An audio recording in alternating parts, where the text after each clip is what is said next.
My name is Jay, and I am a student at Regent Business School. Thank you, Blue Frontier Path, for assisting me with my research proposal. When Impo reached out to me, I was obviously hesitant about transacting online due to a lot of people being scammed on a daily basis. It was only when he sent me the Power FM podcast about their tutorial services that I decided to immediately enroll. The MBA tutor is simply amazing. It only took one session for me to feel vindicated that I had made the right decision. It's definitely money well spent, and I'm certainly working with them until my final submission.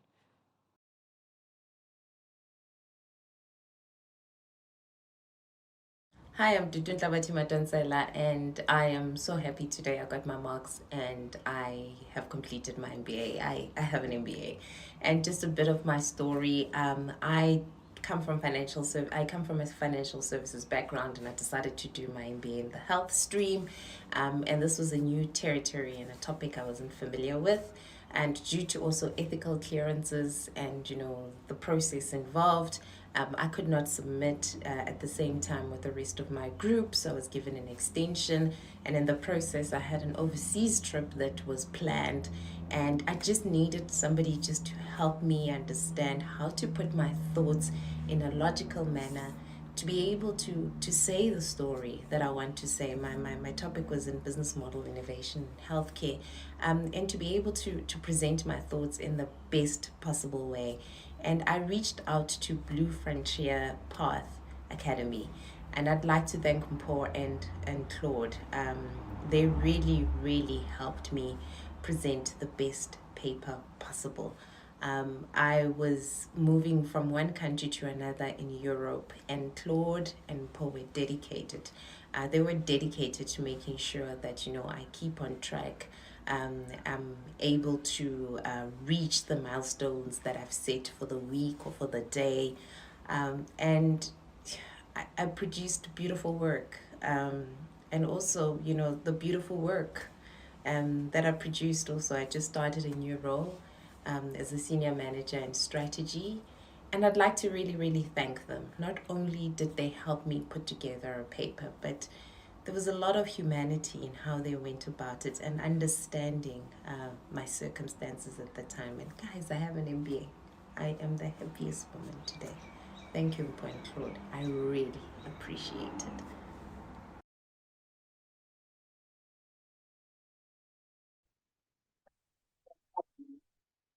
Completing my MBA journey at Gordon Institute of Business Science is like a dream. It has been a stressful journey and yet fulfilling. Research is a key component of an MBA qualification. The last week of my research project was the most difficult time of my MBA journey. I am grateful to have had Blue Frontier, in particular, my research coach, Claude, for walking by my side throughout my research journey. He supported me through tough times when I needed words of encouragement to keep going and not lose sight of the end goal. Hence, I successfully delivered my research project on time. And not only that, but passed it with distinction. The support provided was all worth the investment made and certainly good value for money.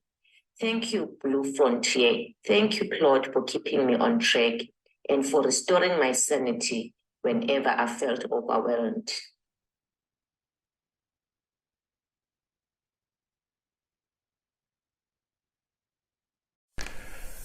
At what cost are you attaining your MBA?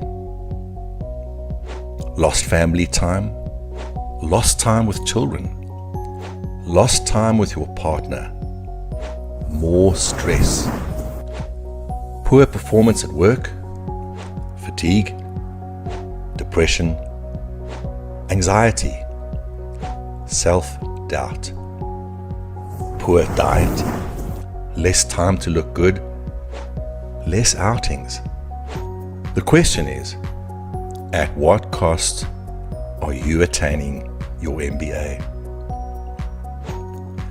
Let us help you reduce the cost of attaining your MBA.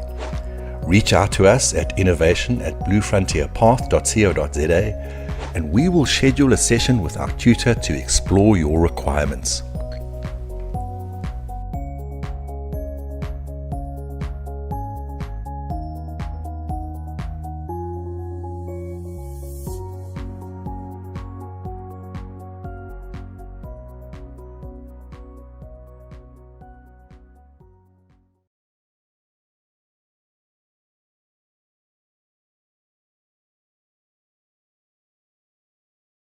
Hey, my name is Debbie Mchilwane. I'm an academic at a higher education institution, and my focus is on teaching and learning as well as research. In my research space, I focus on strategic human resource management, and in my research, I focus on any topics related to talent management, talent development, people development, organizational development, or any other topics in the HR value chain.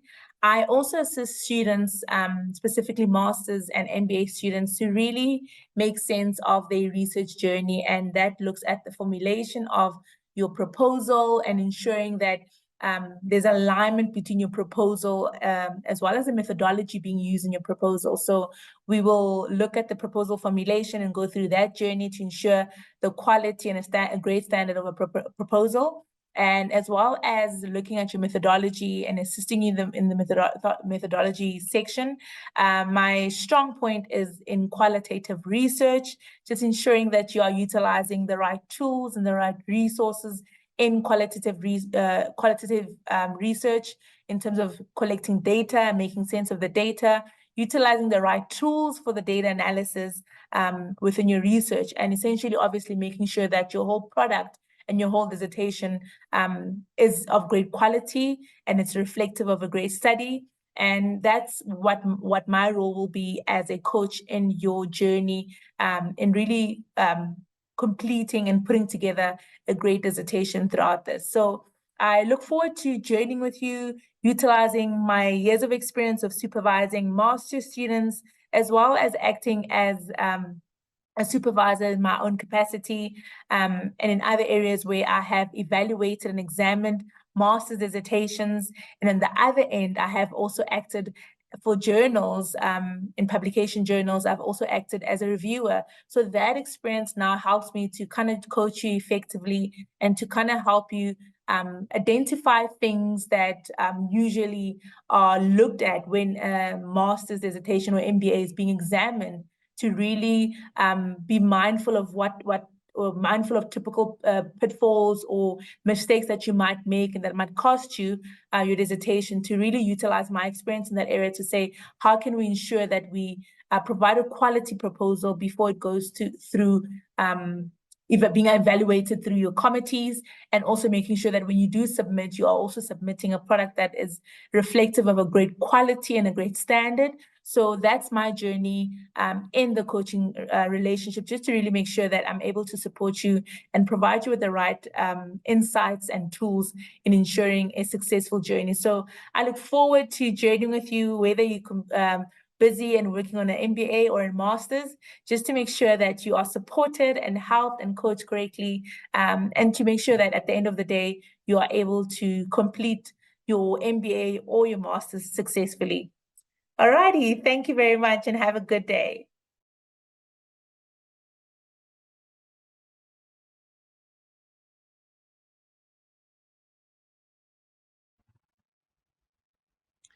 Greetings, my name is Tony Nelson Machila and I hold a PhD in psychology. My undergraduate are also in psychology, specializing in psychological counseling. I have in the past worked as student counseling, where I was responsible for coordinating interventions like stress management, exam preparation, and provision of basic counseling to students. My research interest and focus area are on student support, research ethics for marginalized populations, research integrity, and research methodology, specifically transformative research paradigm, as well as data analysis. And I am also a certified Atlas TI student trainer. I am passionate about student support and empowering postgraduate students. My training philosophy is on empowering postgraduate students with skills, imparting them with skills that are important so that they can defend their own research projects. In my workshops and tutor sessions, I like to infuse theory and apply it in different contexts so that students can understand the basics to advanced concepts of research.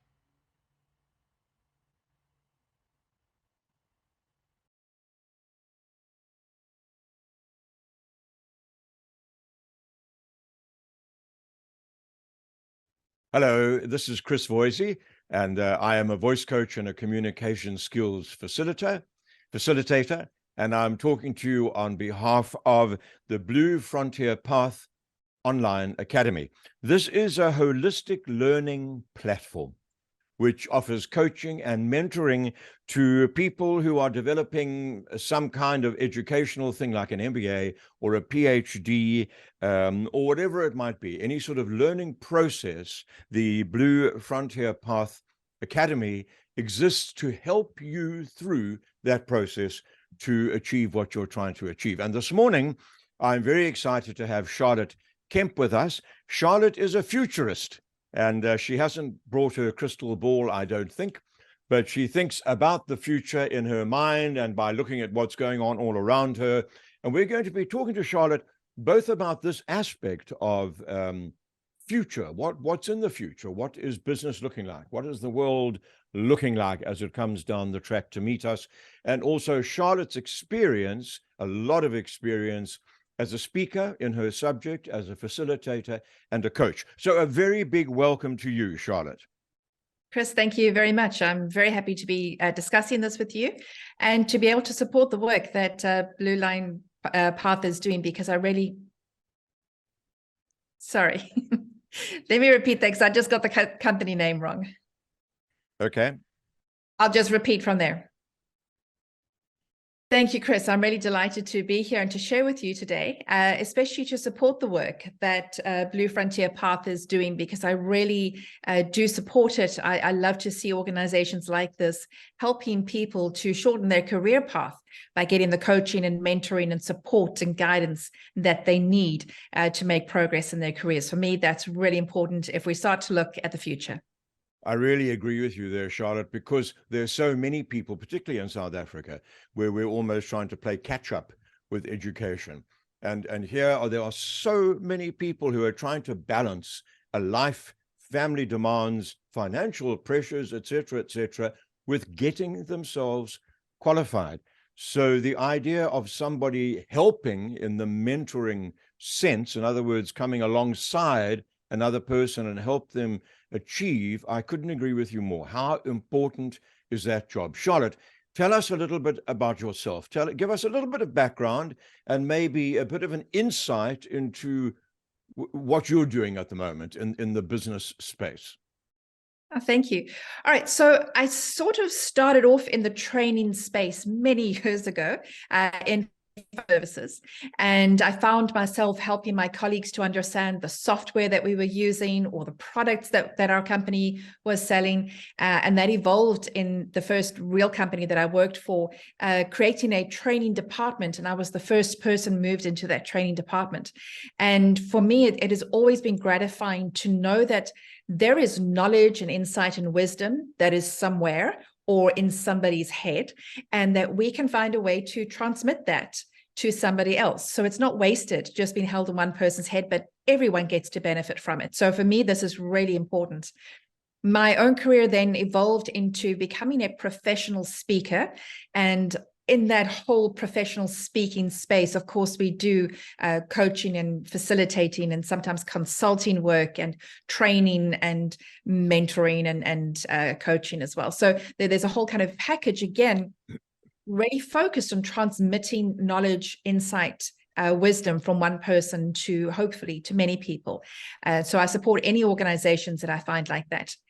And then in my own career path, I actually went back to a career guidance counselor. I sat with someone saying, this is where my career is, and it's nice, but I'd like to do more. I'd like to be more invested in what I'm doing, and I want what I'm doing and spending my life in to have a benefit beyond the next, next quarter in an organization. So we explored a whole lot of concepts together and eventually came up discovering that there are lots of studies and academic qualifications you can now get to become a futurist. And for me, that was like coming home, because everything that I've explored in my life really has been to that. So now that's what I want to share with people. How do we all look at the future and prepare ourselves the best way so that we get more out of the future and that we're not always trying to catch up? So, Charlotte, that sounds wonderful. And I just want to pick up on one thing, because You are obviously quite an accomplished speaker and have been in the speaking field for some time. In fact, if I'm correct, you are currently president of the Global Speakers Federation. Do I have that right? Almost. I'm president-elect, so I become president in 2 months' time. Okay, Yes. so you are very soon president of the Global Speakers Federation. Excuse me. In that capacity, you yourself have learned so much from people around you who are professional speakers. I mean, you're in a field that you've been into for some time, and you've met so many people who I'm sure have contributed into your own life, not even in direct or official mentoring, but simply by being there, supporting you, maybe challenging you, maybe giving you new ideas, whatever that might be. Am I correct in saying that? Yes, and I have found it so valuable. So I became a speaker. I sort of evolved from training to speaking, and then you kind of re-embraced training and workshop facilitation again. But I've been involved in this space and in the associations for professional speakers for probably about 15 years now. And in that time, I have benefited from like you say, the casual one colleague passing on some insight to another, the semi-formal kind of mastermind sessions where peers come together and do something, to the formal workshops, to the formal learning programs. And because I've benefited from that, I have, in my leadership roles, really invested myself back into creating those opportunities for other people and being as generous as possible in finding ways to support people. I also had an additional benefit, which most people don't have, is that I married one of our past presidents, who is a very experienced, accomplished speaker. So I learned a lot more than maybe other people might have. But the whole idea every time is not to waste our knowledge, not to hoard it. What we know and what we do is not for us. It is for the people we work with. And if we can pass that on through formal or semi-formal or casual conversations, that is really, how we want to support our colleagues and our clients and our audiences. So this whole idea of coaching and mentoring is something that has grown over the years. When I look back on my long past, in the early days, it really wasn't there in the way that it has become so significant and important. I mean, most top CEOs, most top people in management will have some kind of mentor or coach, even if that's just a sounding board, somebody who they can talk to and share ideas with. And this has become standard practice. In education, it seems to me to be even more critically important. When you're in a field which is very specialized, and requires a lot of your own brain and mind power to understand and come to grips with, to have someone with you to help you do that. If you look in your role as a futurist, Charlotte, is this the way of the future? It seems to me that it must be, is that as we go forward in education, as we go forward and people becoming more and more informed at better at what they do, mentoring and coaching seems to me to have a very important role. Absolutely. One of the evolutions I think we've seen in terms of training, or one of the problems trainers have always complained about and tried to find ways to overcome, is that we stand and we present a whole body of knowledge, and we only have a short period of time because a company doesn't want to have, most of their department out on a training course for 2 or 3 days. They know the learning is important, but they can't afford not to have those people doing their work. So as trainers, we've always had this concern that we're passing on important things, but you can't make a change. You can't fundamentally change someone's way of thinking, their mindset, their tool set in 3 days of training or even less. And I see the proliferation of coaching and mentoring opportunities that we're seeing as an answer to that. Almost as if there is an initial period of time where information is passed along, and then the coach really works with that person, gives them a sounding board, gives them some guidance, allows them to wrestle with fitting new knowledge into old patterns or breaking those old mental patterns to be able to think in a new way, to be able to embrace new opportunities. And I think it really kind of enhances and enriches all of the learning that we have in any platform. But especially at this level, when we're looking at MBAs and and that kind of tertiary education, there is a lot that we need to be able to take on board. And a coach really helps you to find that way and to manage all the other things in our lives at the same time as trying to change how we think about the world or about our topic. Yeah, I find more and more in my own training in the sphere of communication, presentation skills, which is a very practical, applied skill set. I find more and more I'm wanting to build in the application. So we talk about understanding and we talk about application. And so the speaker role or the facilitator role means that with people, you explain what's going on, you try to get them to understand, you open their mind to new concepts. How do we apply this? How do you actually not leave this day of training until you've got some fix on how you would apply what you're learning? Otherwise, it's just more and more hot air, as I see it. Yeah, absolutely. There's that application is really necessary. I find a lot of people trying to talk about micro learning, which I think is important. Micro learning is where you take a 3-day course and you break it down into 3 or 4 minute chunks, and then you deliver it, hopefully on some kind of an app where somebody can follow through. Micro learning is certainly a way that we're going to learn in the future. And having those quick wins is really important, that a person can learn something and be able to apply it, see it in action very quickly.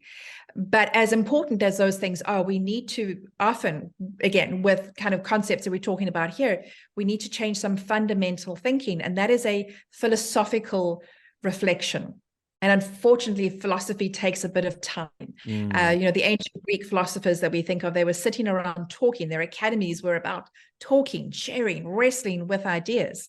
And we have very little time for that in the modern world. And again, that's where a coach comes in, where that person is dedicated to giving a person the time to embrace the concept, the space to have that philosophical reflection.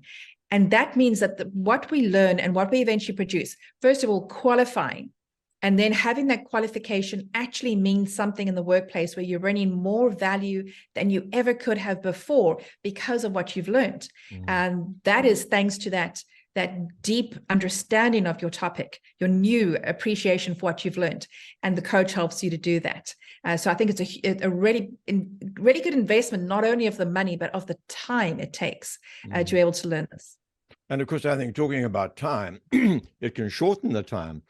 Yes. We talk about extra money we're going to invest into another person helping us get to grips with the subject, whatever it might be. But in fact, you are saving time in a way, because that person is there directly with you to get you to, they talk about unlearning these days, to maybe unlearn some thoughts and processes and relearn and try to understand in a way. That's the job of the mentor and the coach. And it is a critically important one in the journey of the learner.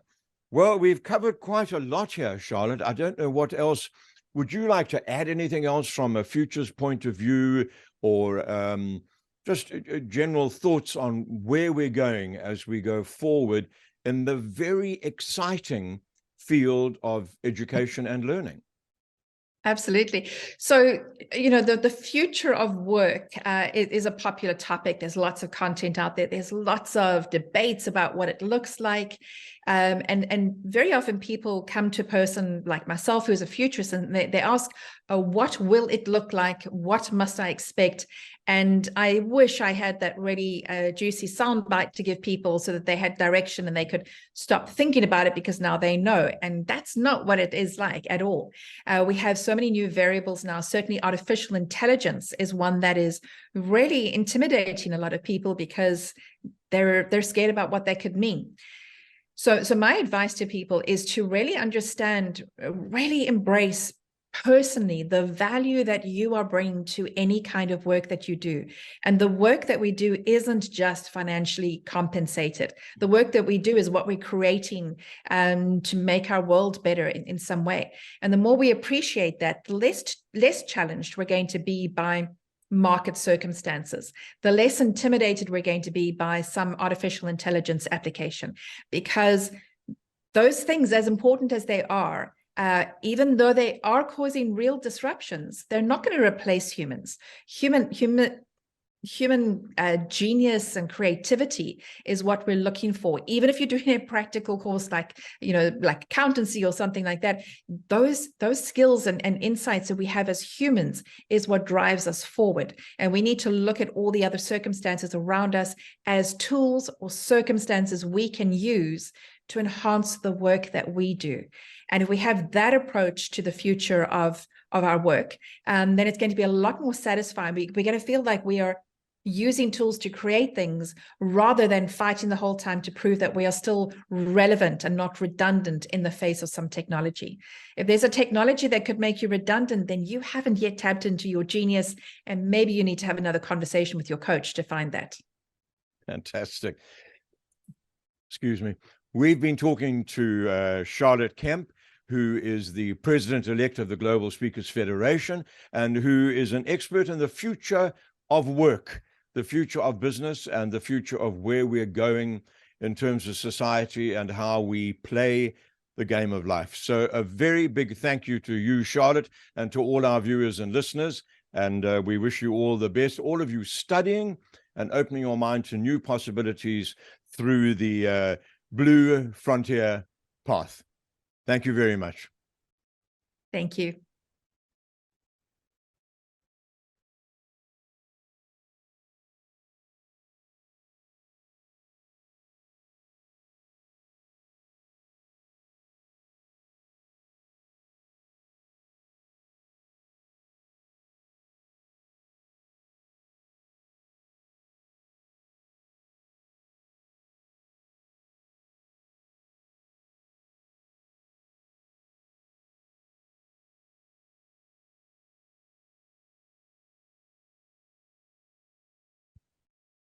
Hello and welcome to this interview. My name is Chris Voisey. I'm a coach and facilitator in communication and presentation skills. Today, I want to welcome you to the Blue Frontier Path Academy. This, of course, is a learning platform for coaching and tutoring busy professionals at various levels, or even their children at school level.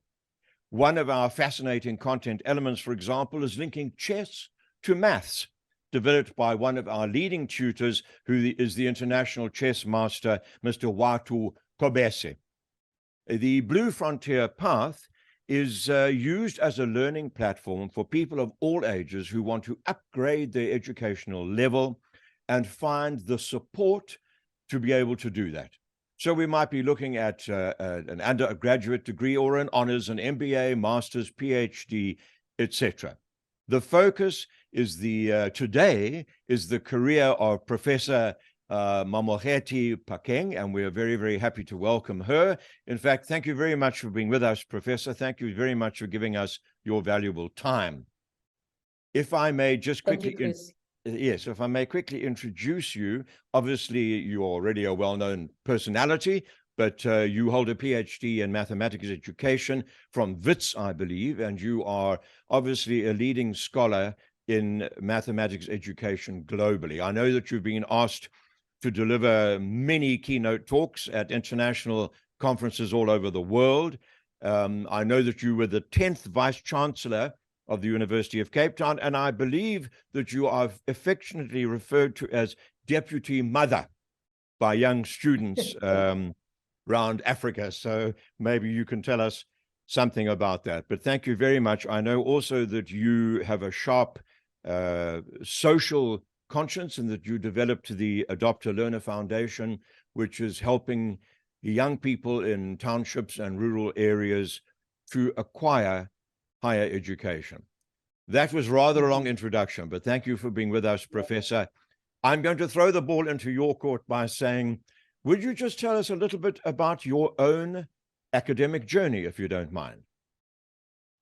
Thank you very much, Chris, and thank you for inviting me. I mean, it's my academic journey is quite long, so I'm going to put it quickly. Just to say, the 12 years of basic education, I spent in 7 different schools, and that's a factor of growing poor, in apartheid South Africa and changing politics changing constantly, and parents looking for a better place for their children. So I spent it in 7 different schools. As much as it looks like a disadvantage now, I think it actually helped the introverted me get to make friends very quickly. And then after matric, I went to the University of Botswana. I went to the University of Botswana, and firstly I registered for a BSc education. The interesting thing about the University of Botswana is that all the degrees were professional degrees, because at that time, of course, Botswana was a homeland. It was a creation of apartheid. So we had a university, and all the degrees were professional degrees. So there was no plain BSc, you had to do a BSc education. So I did that. And in the first semester, I failed chemistry. I was doing 5 modules, and I failed chemistry badly. I failed biology not too badly, but chemistry very badly. But mathematics, I got above 70, 75 or whatever. And I passed 3 modules. One I failed not so bad, which was biology, and chemistry very bad. And I had to ask myself difficult questions after that end of the first semester. I had to do that because my parents were very poor. There's 3 of us at home.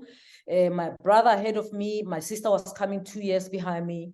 My dad had taken a loan from work. He was working for the SABC without matric. He was a program compiler.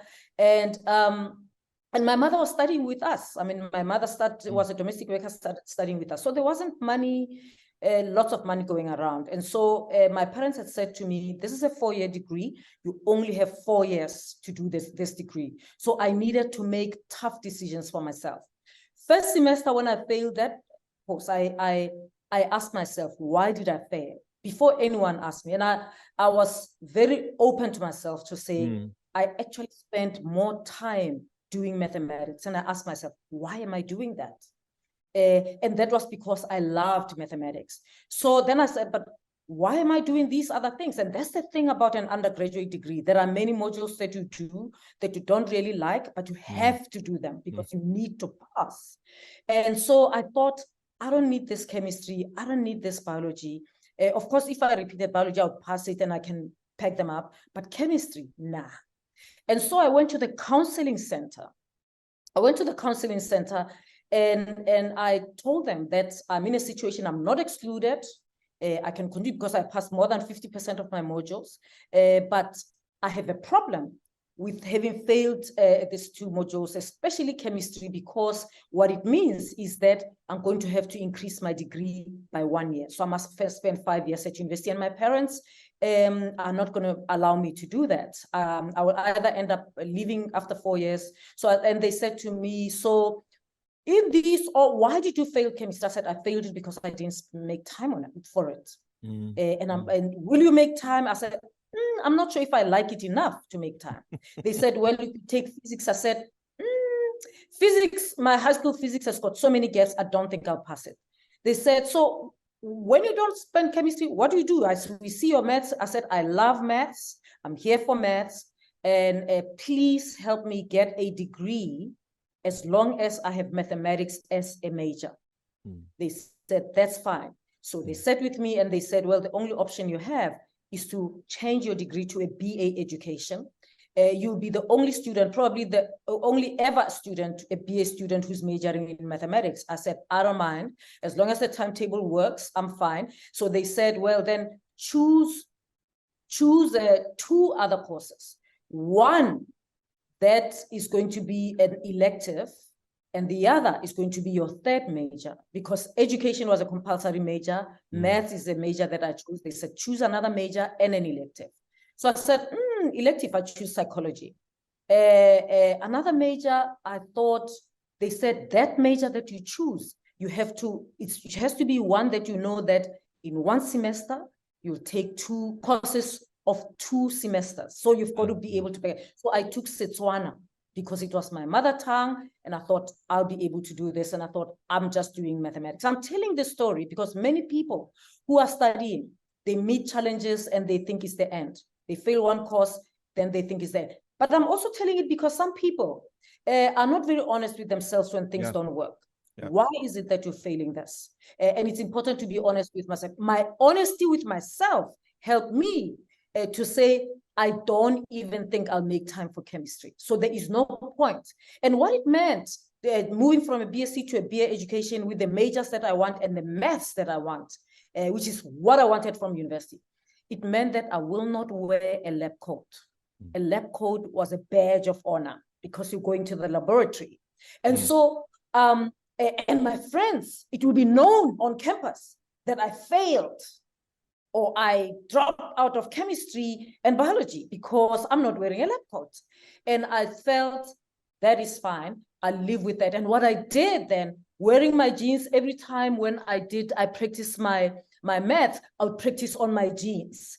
And I thought, I don't have a lab coat, but I've got maths on my jeans. My backpack had my theorems. I would write on it. I would sit in the coffee shop and I would write that because I wanted to make a statement that I may be in a BA class, but I'm doing maths because I was the only one in the entire university, and the university had never had a student who was doing a BA and Setswana as majors and education. And, you know, so I substituted that as my badge of honor, but it helped me complete my degree in record time. And for my final year maths, I got a 74%.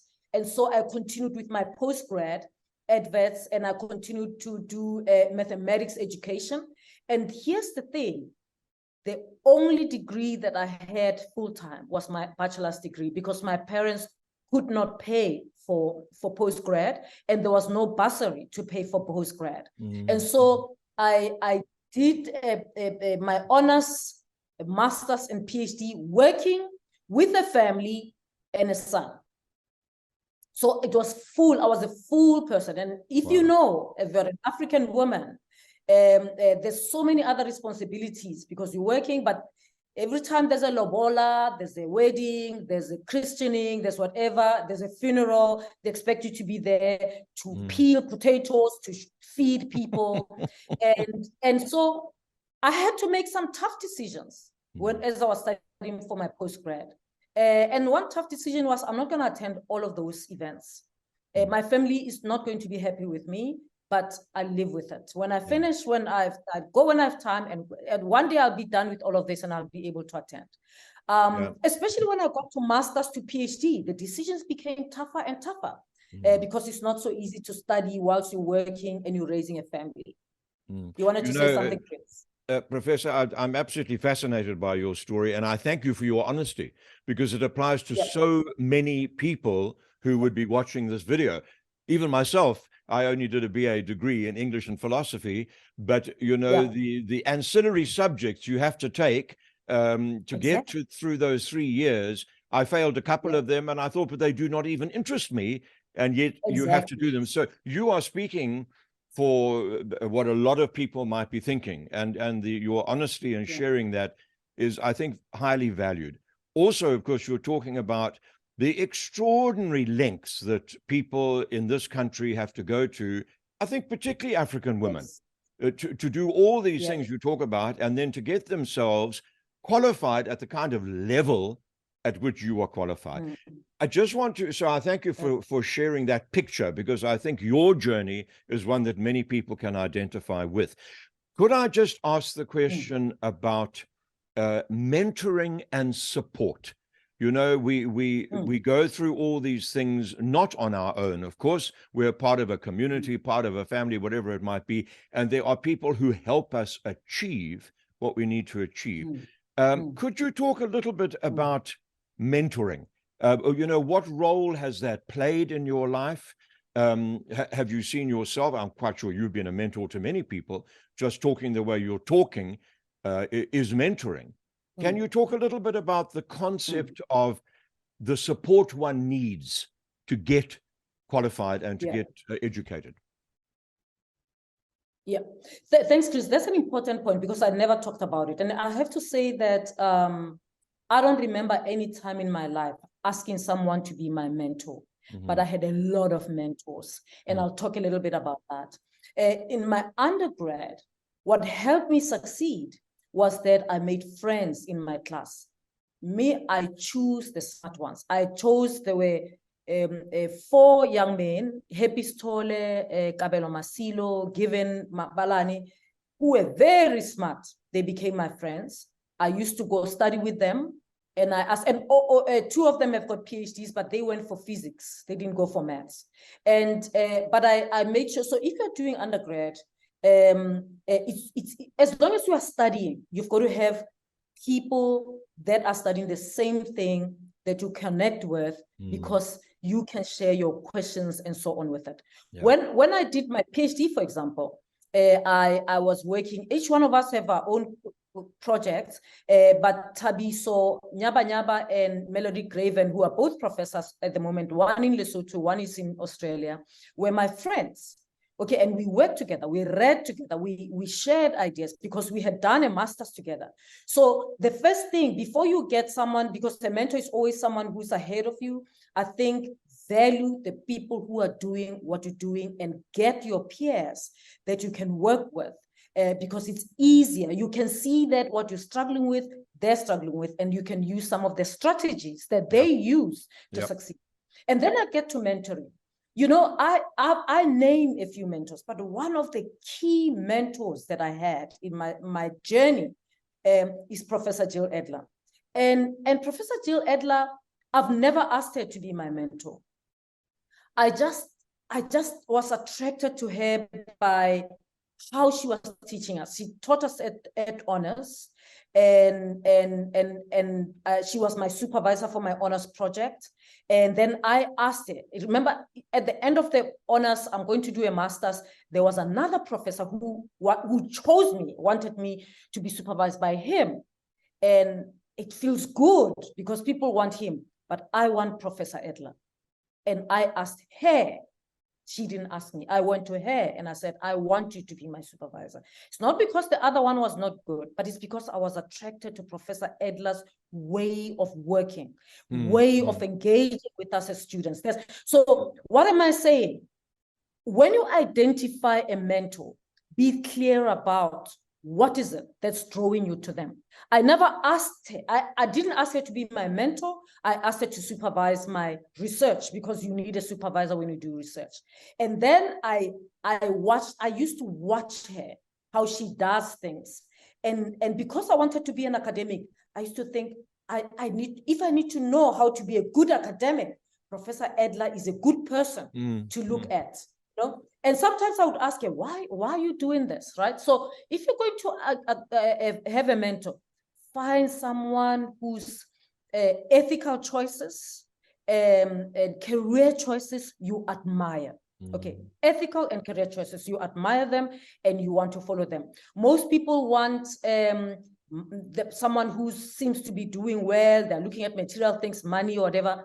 Don't chase that. Look at the person. What is it? Be clear. What is it about the way they're doing their work that you admire? Because that's important. And then, so I chose Professor Edler for my master's supervisor.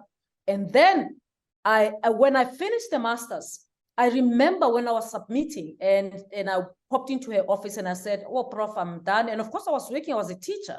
I'm done. Thank you so much for the supervision. I've just submitted. I hope it goes well. And she said, yes, I hope it goes well. And she said, so what do you plan to do? What did you do in master's? And what do you plan to do? What's your dream? And I said to her, I want your job. And she's like, I said to her, Prof, not your current job, but your kind of job. And she said, are you serious? I said, yes. And then she said, set me down. Remember, I have never asked her to be a mentor, right? But I'm taking her as a mentor the way I relate to her. The way you relate to your mentor, you ask her questions, you show what you're interested in. They, in turn, will ask you questions because they can see you. So you are building this relationship without them noticing that you are. I just find that it's much easier. Of course, you can ask them if you like, be my mentor. But I think the fact that you've asked them doesn't necessarily make the mentorship relationship work, but it's how you relate with them. And so Professor Edler said to me, well, if you want to be if you want my job, it means you want to be an academic, and that means you've got to get the license to practice. I was like, license to practice? She said, yes, you must get a doctorate. I was like, oh, I'm tired, Prof. I can't do this. That was 96. And I said to her, I'm taking a break, 1997. I'm taking a break. I need a break. I need to spend time with family. I'll see you in 1998. And she said, great. And of course, she recruited me whilst I'm not studying to work on her research project as a research assistant, which was great. Like, not as a research assistant at the time, just as one of the members of the research group to come. Yes. She said, if you have time, come in, do this. 98, she said to me towards the end of 97, you said you want to be an academic, and you said you're starting in 1998. Were you serious? Do you want to start? And I said, yes, I've applied, whatever. And then she said, here's the deal. I want to employ you as a research assistant in the research group. You've been coming, as a member. Now I want us to employ you. Why don't you take leave without pay at your job? At that time, I was working for an NGO. And the NGO, at that NGO, I was a project manager. And this is important for people who are studying and looking to find a career. I knew I wanted to be an academic. I was a program manager, training maths teachers all over in farm schools and townships. And she said, come and be a research assistant. At that time, I had won a Mellon grant. She had encouraged me to apply Presidential Educational Initiative, a grant there. And she said, look, your Mellon grant plus your Presidential Education Initiative, 100,000, I have an NRF grant and I have this and I have that. We can put it together in a month. You can get this amount of money because if you apply for leave without pay, you need to live. And she said, will this be okay? And I said, I want to go home and think about it. And I came back and I said, and at home, when I thought about it, I weighed things. I want to be an academic. These ones pay me more money, but it's not going to make me an academic. What do I want? I decided to make sacrifices. I said to her, I will take that. And this is not just about the money. I said yes to being a research assistant. Remember, I'm a program manager at my NGO, right? Now, being a research assistant means that you collect the readings, you get the room ready, you first book the room, get it ready. You are basically the servant of the research team. You make copies, you prepare. When we go for data collection, I'm the one who's preparing the teams and putting, at that time, that was 1998, guys. And I was the only Black person. My friends looked at me, talked to me and said, Khethi, you are going mad. You have a master's degree, you had a good job, now look at what you're doing, making coffee for people. And I said, I want to be an academic. And this that I'm doing is a way in for me. My way in was to go down from being project manager to being a research assistant. And I was very clear about what I'm going to learn because I've been working with Professor Edler. Remember, this is a person whose career choices I admire. I admire how she teaches. I admire her research. I admire this. She's been my supervisor and the way she works with us. When we go to the conference, she's like, who do you want to meet? We get to the conference, she introduces you to the people, she leaves you with them. And you must get on with it, And she was successful. So if you have someone like that, you can emulate what they're doing. So I didn't care that people said to me why people are using me, because I wanted to be with an expert, someone who's achieved, not just someone who talks about it, someone who had achieved it. And I thought, I'm going to learn. First of all, I'm going to be a good researcher. But secondly, I'm going to learn how to run a big research project and how to manage the money. Because if you're a research assistant, you do all of this. How do you manage a big team in a big project? So I'm going to be a hardcore scholar. And whilst I'm doing that, remember, I'm also doing my research, my PhD research. Professor Edler was teaching master students. And she would say to me, do you want to come to class with me? Because she knew I wanted to be an academic. And I would say, yes. And then she said, do you want to take next week's class? I mean, it's like she's dumping, you can say she's dumping her work on me. I thought, I'm getting experience. Of course, I want her job. So I would go, and she would be in class and I would take half of the lecture, whatever. So at that time, remember, I'm paid only as a research assistant. I had taken leave without pay for 6 months. At the end of the 6 months, she said, we still have more money. We can go for a year. Do you want to negotiate with your employer? I did. At that time, the person who ran, the director of our NGO, Professor Jackie Nodia, said, at that time, I knew you are not coming back. And so I went on for the next 6 months. And in that next 6 months, the math department at Wits advertised a tutor job. Remember, I was project manager. And Professor Edler said, did you see that they advertised a tutor job in the math department? Do you want to apply? I applied. I got the job. My salary had gone down. My gross at Wits was not even equals to my net where I came from. And I took that, tuned my lifestyle to fit my whatever. What I'm saying is that I made some tough decisions. I knew I'm not going to buy any new clothes, no new furniture, no new car, paid up my car with, and that was it, small little car. At that time, my friends are medical doctors, they are physiotherapists, they are teachers, they are advancing, and I wasn't advancing. And I went on because I had found someone who's a mentor who I can follow. And so mentorship, Chris, is irreplaceable. And here's the thing, starting from 1998 with a PhD, which people take forever to do, 2002 in June, I submitted the end of 2001.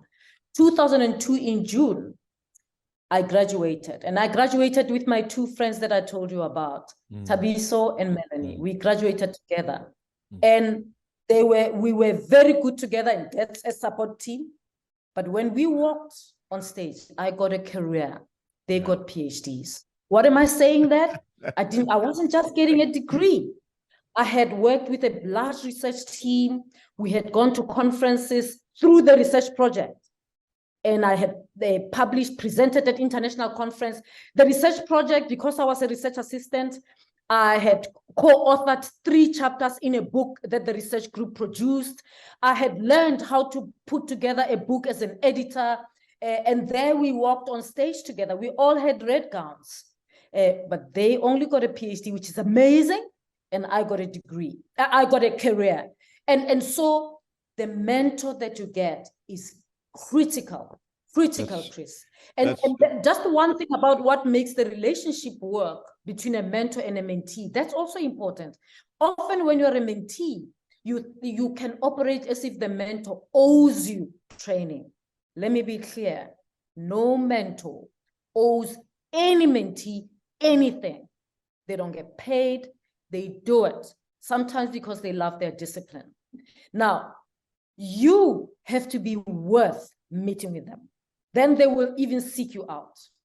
And I related with Professor Edler in that way, make our meetings worthwhile. I always thought, what is she going to get from me today in our conversation? What's she going to get? And so I read, whatever. And she said to me, when you get this PhD, you've got to know more than me. Then I know I've done a good job. The other thing that I did for my mentor is that I nominated her for awards. Chris, every award that came, I nominated Professor Edler for. She got all of them. As long as I knew about it, she's not that kind of person who wants accolades, whatever. I said, I wrote it and I nominated her. And 3 years before she retired, I gathered a team of people from international, and I said, we need to write a book to celebrate the career of Professor Edler. Worked with her family, whatever. And then, boom, in Germany, we had a conference, we launched a book. She didn't know that we were working on this book. Her husband knew. And we published a book celebrating her work. And what am I saying? Mentors are human. Mentors are human. They need to be appreciated just like any other human being. So mentee, I know some mentees complain, they come to me and they complain, my mentor is not doing this, that, and I say, what is it that you are doing to build the relationship? Relationships succeed only on the basis of reciprocity. I was just going to say, that's the word, reciprocity. I mean, what you're talking about, a reciprocal relationship there, where you don't just expect things to be done for you. I love what you're saying. It's really interesting because there are a couple of things that just fascinate me. The one is you're talking about your goal and your objective. You know what you wanted to get and where you were going to. And I think very often Yeah. with people learning or students, they just kind of like just trying to keep their head above water, just trying to cope. But to Yeah. have a clear picture of where you're going, you've painted that so beautifully for Critical. us. The idea of a goal and objective. And what you've also painted is this really interesting reciprocal relationship where you are feeding into your mentor as much as they are feeding into Yeah. you. So Yeah. thank you And very making much. sacrifices, Yeah. sacrifices. You've got Yeah. to got to be willing, because nobody's going to reorganize your life. Your time will be demanded everywhere. Your parents, your sisters. At some stage, you say, I can't do that. And then they will call you names. That's fine. They called me Mulungu. My relatives call me Mulungu because I'm never there for everything to peel and whatever, and you've got to accept. And I tell myself it's going to end. And one day, they will appreciate what I am, because they will get the honor from the honor that I get when I get a PhD or I succeed. Professor Peking, I just want to say this has not been an interview so much as like a masterclass in having the right attitude towards your studies, towards getting what you want. So I really want to thank you for that. I'm looking and I see that, in fact, we've only got a couple of minutes left. We're running out of time. So thank you very much. I think you've just presented us with a wealth of information that people can take on board and think about in relation to becoming a success, as you've indicated to us, and hanging in there, sacrificing, paying the price as you have done to get to where you want to go. So do you have a last word for us? Because I think we now need to close off. We only have a couple of minutes left. Yeah, look, it's been great. It's been wonderful. The thing is, you've got to know it is your career. It is your life. So you have to build it. Nobody is going to get that degree for you. It is your degree. Do all you can to get it, because nobody is going to do it for you. But all the best with your studies. Thank you very much. And once again, thank you so much for your time, your valuable time you've given us. Thank you. Thanks very much, Chris. Thanks.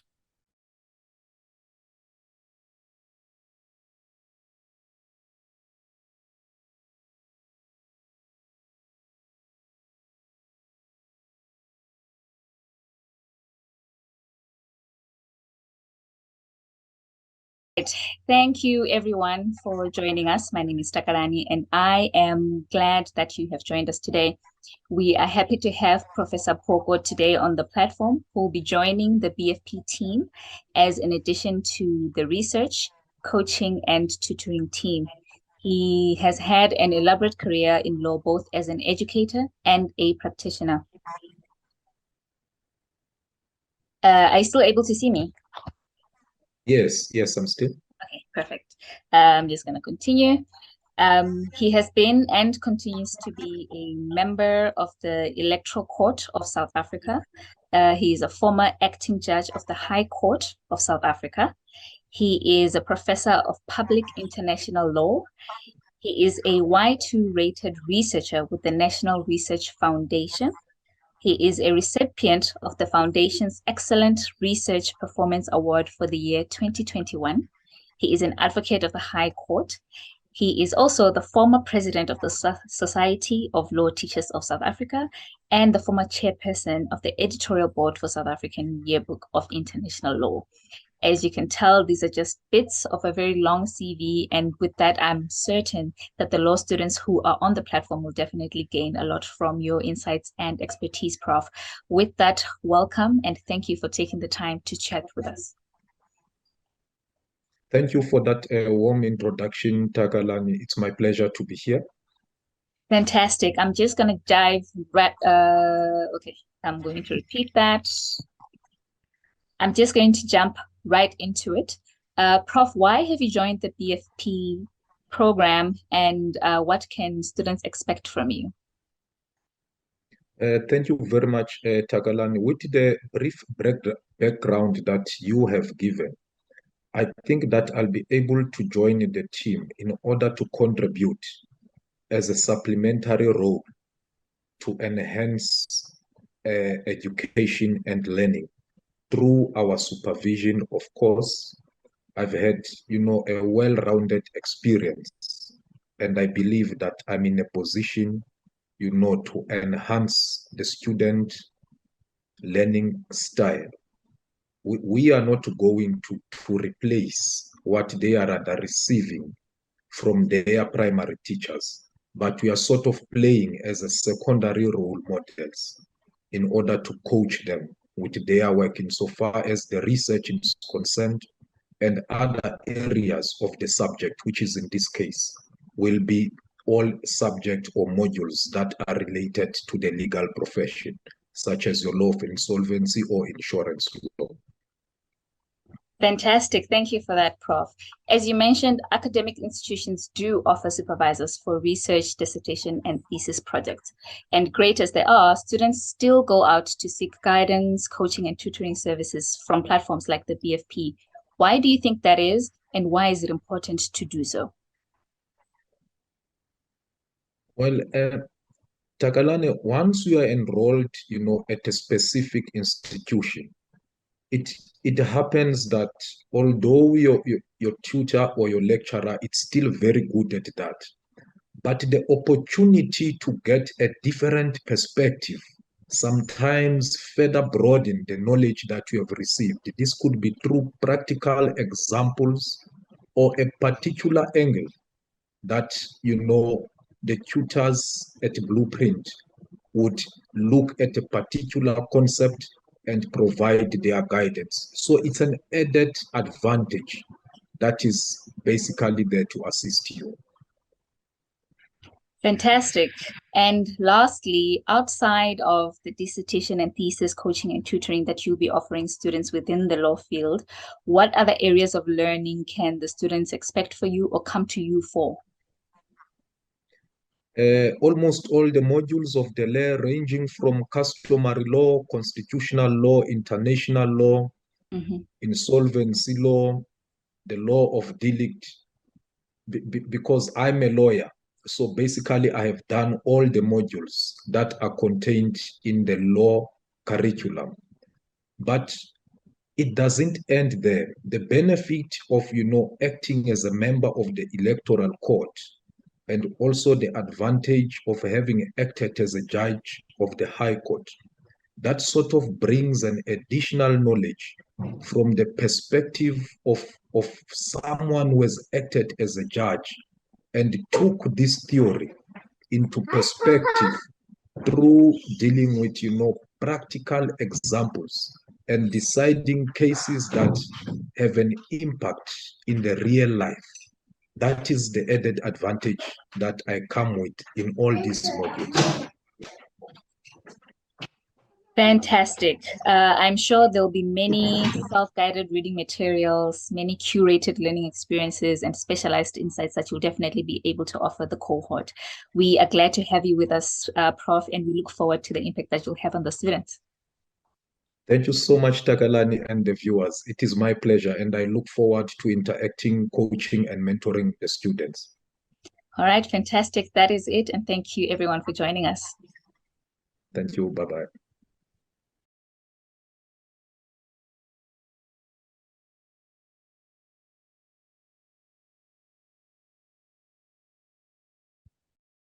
Hello and welcome to this interview. My name is Chris Voisey. I'm a coach and facilitator in communication and presentation skills. Today, I want to welcome you to the Blue Frontier Path Academy. This, of course, is a learning platform for coaching and tutoring busy professionals at various levels, or even their children at school level. One of our fascinating content elements, for example, is linking chess to maths, developed by one of our leading tutors, who is the international chess master, Mr. Watu Kobese. The Blue Frontier Path is used as a learning platform for people of all ages who want to upgrade their educational level and find the support to be able to do that. So we might be looking at an undergraduate degree or an honors, an MBA, master's, PhD, etc. The focus is today is the career of Professor Mamogeti Pakeng, and we are very, very happy to welcome her. In fact, thank you very much for being with us, Professor. Thank you very much for giving us your valuable time.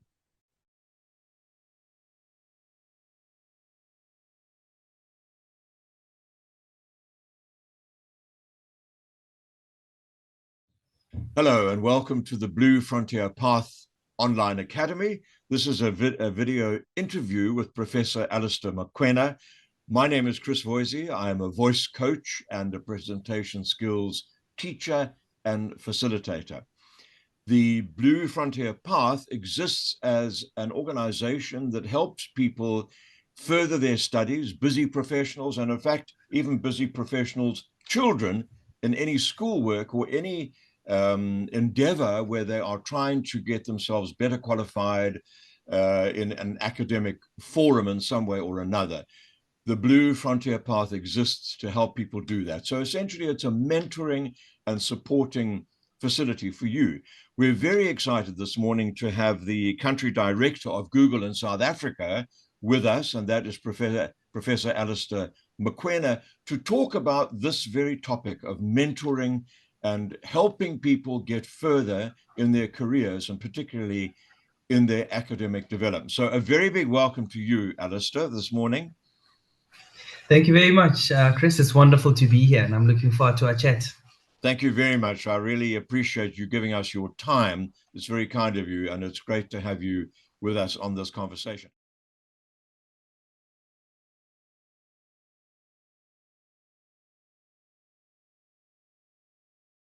Hello and welcome to yet another Blue Frontier Path highlight interview. We are pleased today to have Mr. Chad Kruger, a veteran of the FMCG industry and a sought-after executive.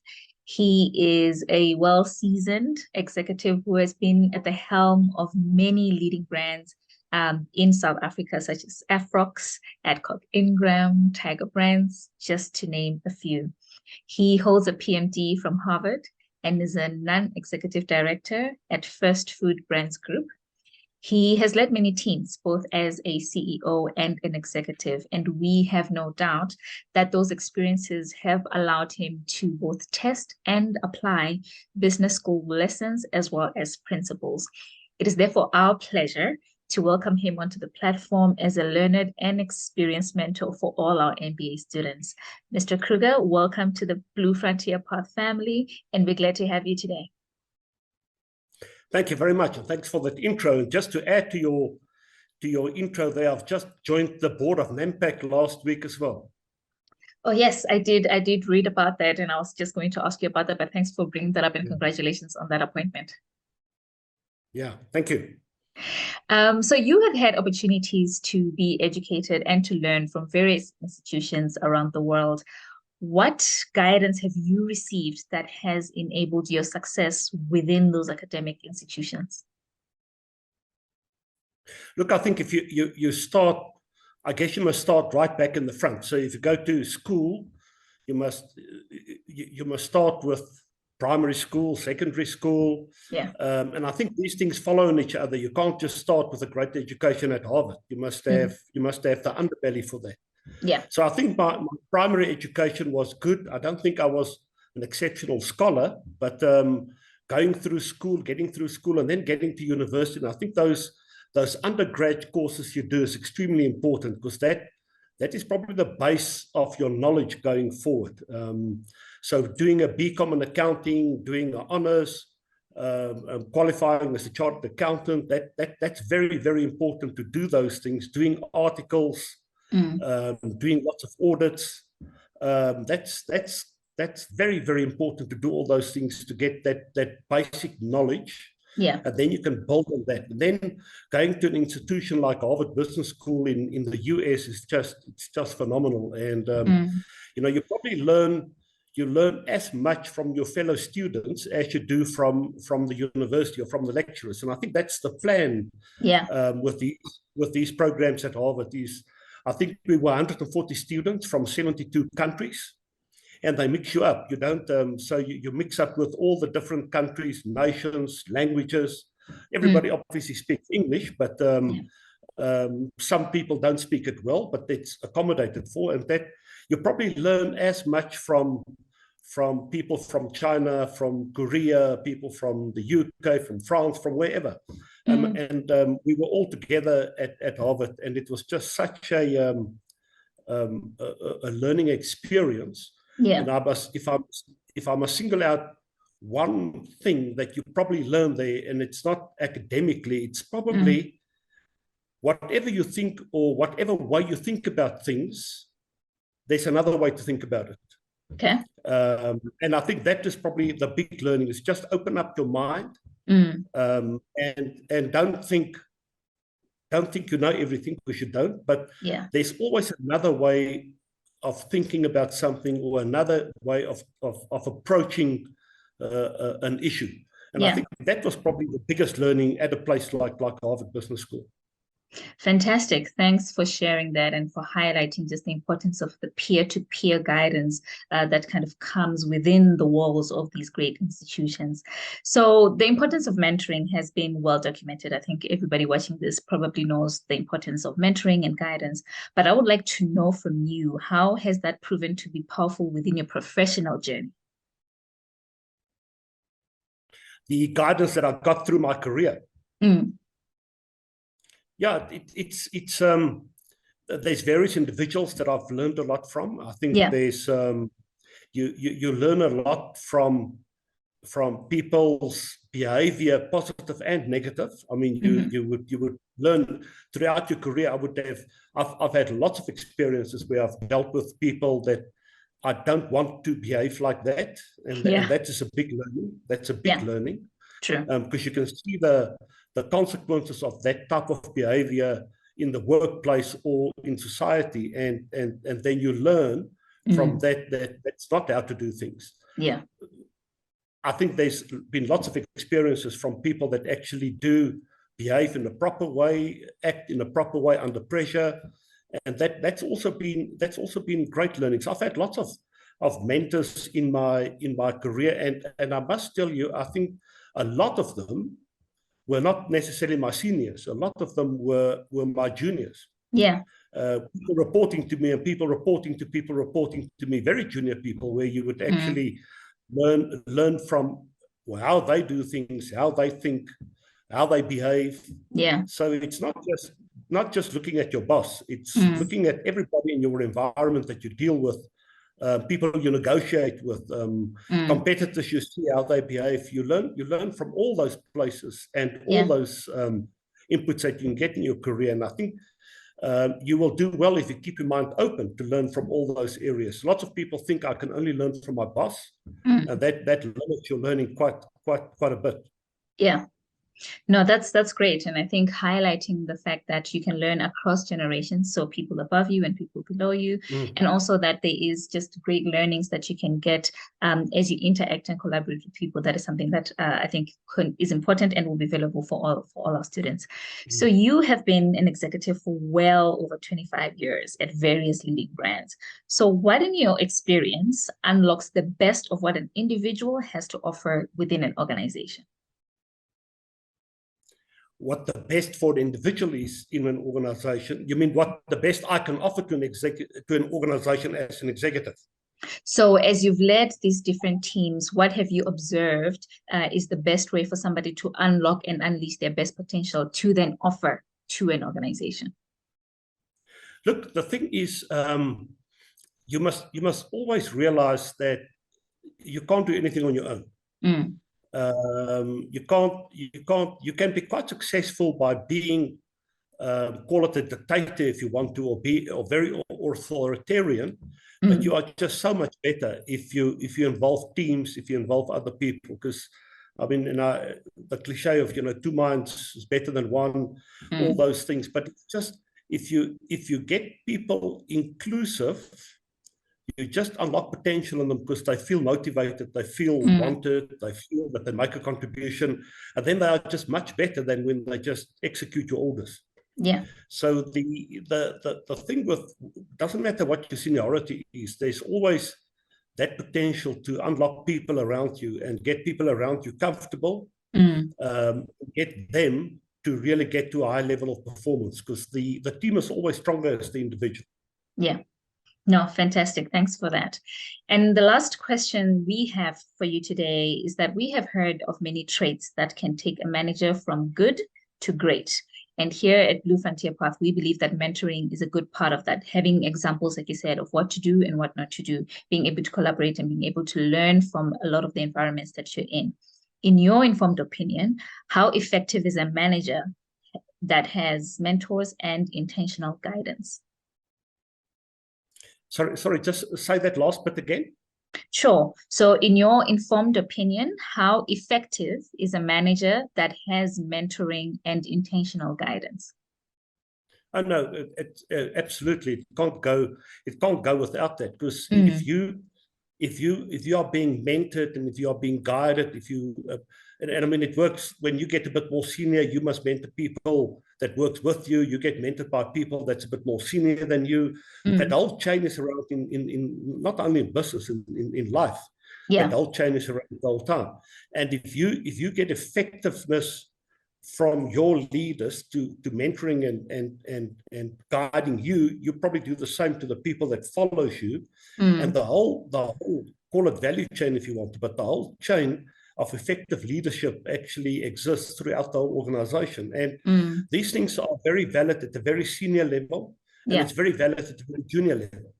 On the shop floor in a factory, it's extremely important to have proper leadership, have proper guidance, have proper motivational stuff, so that people actually come to the workplace at any level, try and make a difference, and not just to come and earn a wage or a salary or whatever, but to come and actually make a contribution and feel that they're making a contribution. So it's extremely important, and that's how you get performance out of an organization. If you can get people collectively on that bandwidth or broadwave or whatever you call it, that they collectively at all levels perform, because they feel wanted, they feel motivated, they get the right guidance, they know what's expected, and it just makes an organization extremely effective.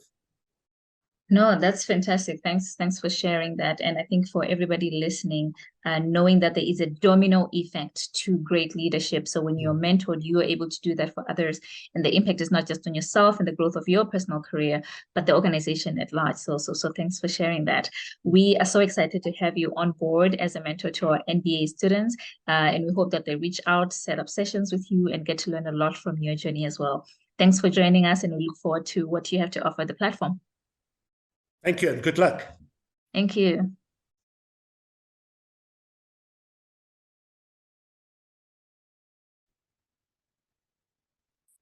How to leverage on TimeBank's more time facility to ease your cash flow constraints. So you click on book now.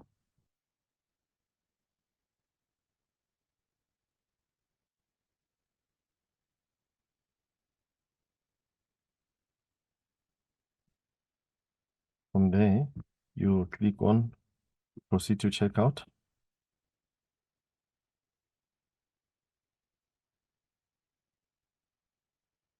Because I'm the frequent user, the platform already has my details.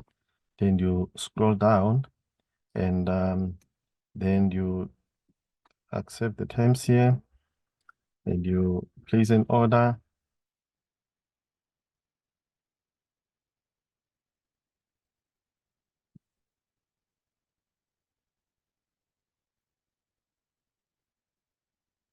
So this is the amount that everybody else will be paying immediately. That is people that are not the clients of TimeBank, and they are not using more time facility. This is the amount that they will be paying. However, if ever you are a TimeBank client and a user of more time facility, you can clearly see that the money that is immediately due for payment is only this amount. What does that mean?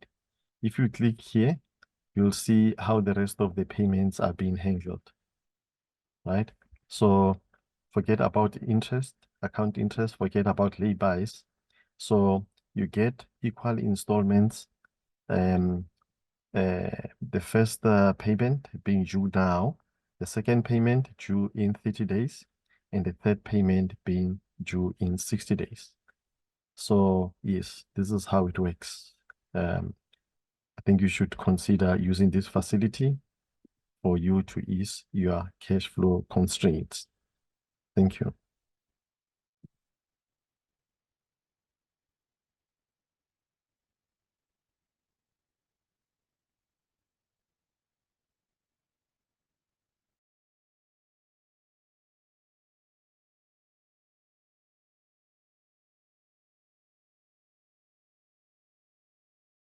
That's a very interesting concept. So if we could discuss that just for a second.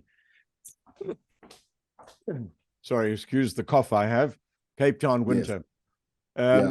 To get that balance, Kandani, can we talk a little bit about that? Because that's a very crucial and difficult thing to do. What do we need to do to get the balance in a life that we have to do the work we have to do, we have family commitments, and yet we have a commitment to ourselves to improve ourselves, to make ourselves ready to move upwards? Yes, I'm pouring myself a cup of tea here, Chris. Wonderful. Yeah, I think the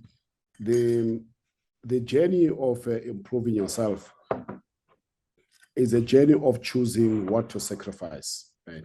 You have your work, you have your family, you have your friends, you have your entertainment. There's things that you would want to sacrifice at a particular point in time. I remember, must have been in 1996, on Christmas Day, I was studying on Christmas Day, because what I used to do is to, the dead period of study. I mean, from say the 10th of January to the 10th of December to the 10th of January, nobody is studying. Because at that time they've just written the exams, they're marking the papers. You're only going to get the results in the next year. So what I would do is that for what I want to study next year, right, I would buy the textbooks immediately after finishing exams for current year, so that the dead period, right, for me was a period to actually get ahead, right. So that year for me, 1996, is a special year because it was on Christmas Day, and I spent an hour or so with the family, and then I went and locked myself away and studied. Right. So there's the sacrifices that you need to make. You need to choose the simple things that you can sacrifice, right, and make an appearance that is necessary. And when it is not necessary, go and pursue your objectives. Right? But all of this.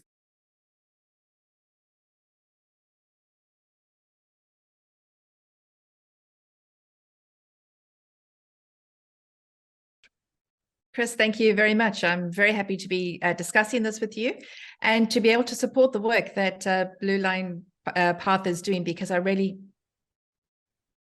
sorry, let me repeat that because I just got the company name wrong. Okay. I'll just repeat from there. Thank you, Chris. I'm really delighted to be here and to share with you today, especially to support the work that Blue Frontier Path is doing, because I really do support it. I love to see organizations like this helping people to shorten their career path by getting the coaching and mentoring and support and guidance that they need to make progress in their careers. For me, that's really important if we start to look at the future.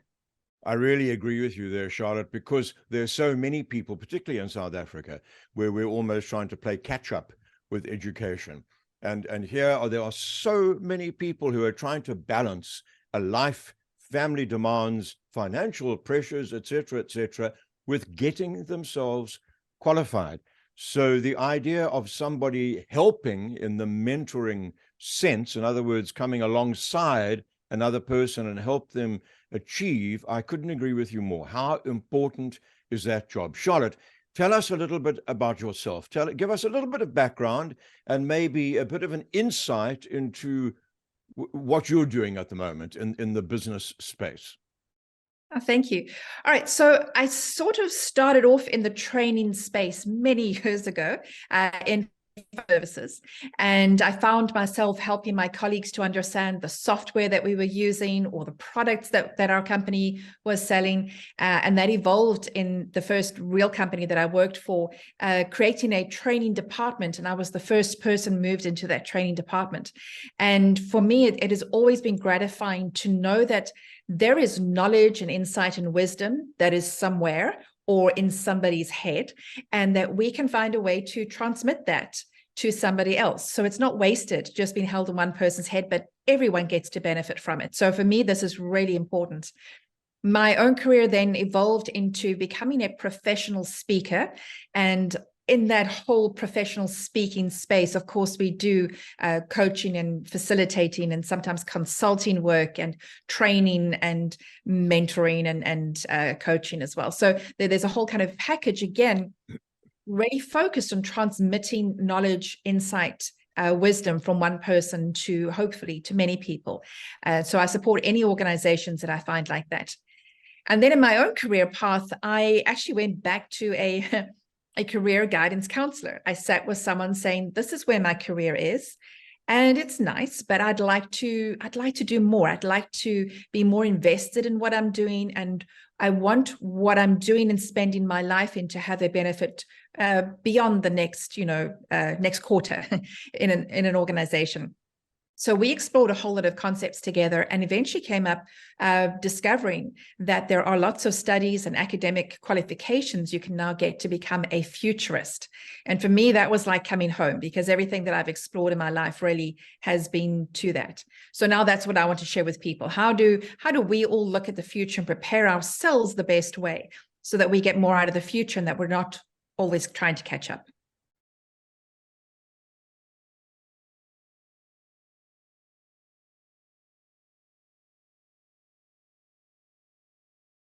I think too many people, once they get into jobs, they rest and they remain in one position for a long period of time. But when you equip yourself, skill yourself, get yourself qualified, right, you are sending the signal to the employer, to your coaches, to your leaders that you are not satisfied, that you want more, that you're capable of doing more. Because obviously, the ability to work and study, right, means that you're actually creating a lot more space for yourself. Because otherwise, if you become inefficient at work as a result of a studying, you're going to find yourself out of work and you're not going to have the money to pay for your tuition. Yeah. So therefore, the key here is to master the work-study balance and the work-life study balance in order to ensure that all facets of life are actually succeeding. Because if one of them doesn't succeed, right, it's almost like you have a missing cog in your operation.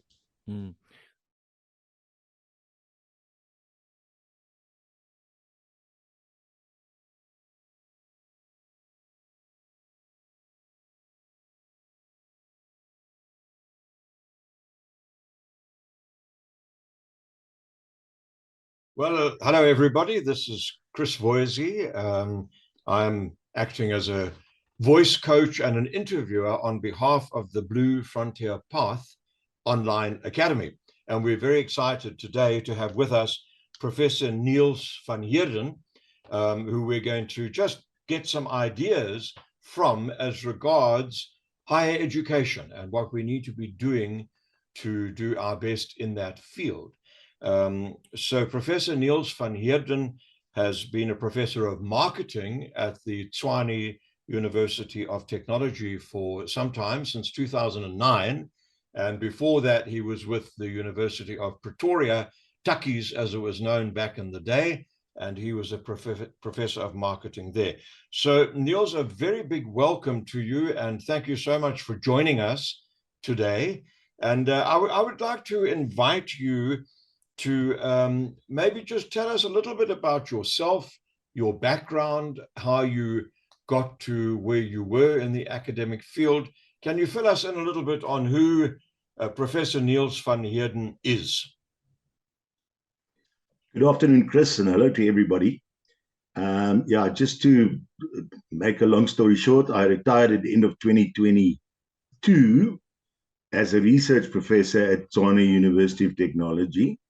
But to be quite honest, and then I will start at the end of my career, but then I'll work back to the start of my career. The last 10 years or so at Tshwane University of Technology, I really started focusing and specializing on research methodology and also postgraduate work, postgraduate supervision, which makes me not redundant at the moment.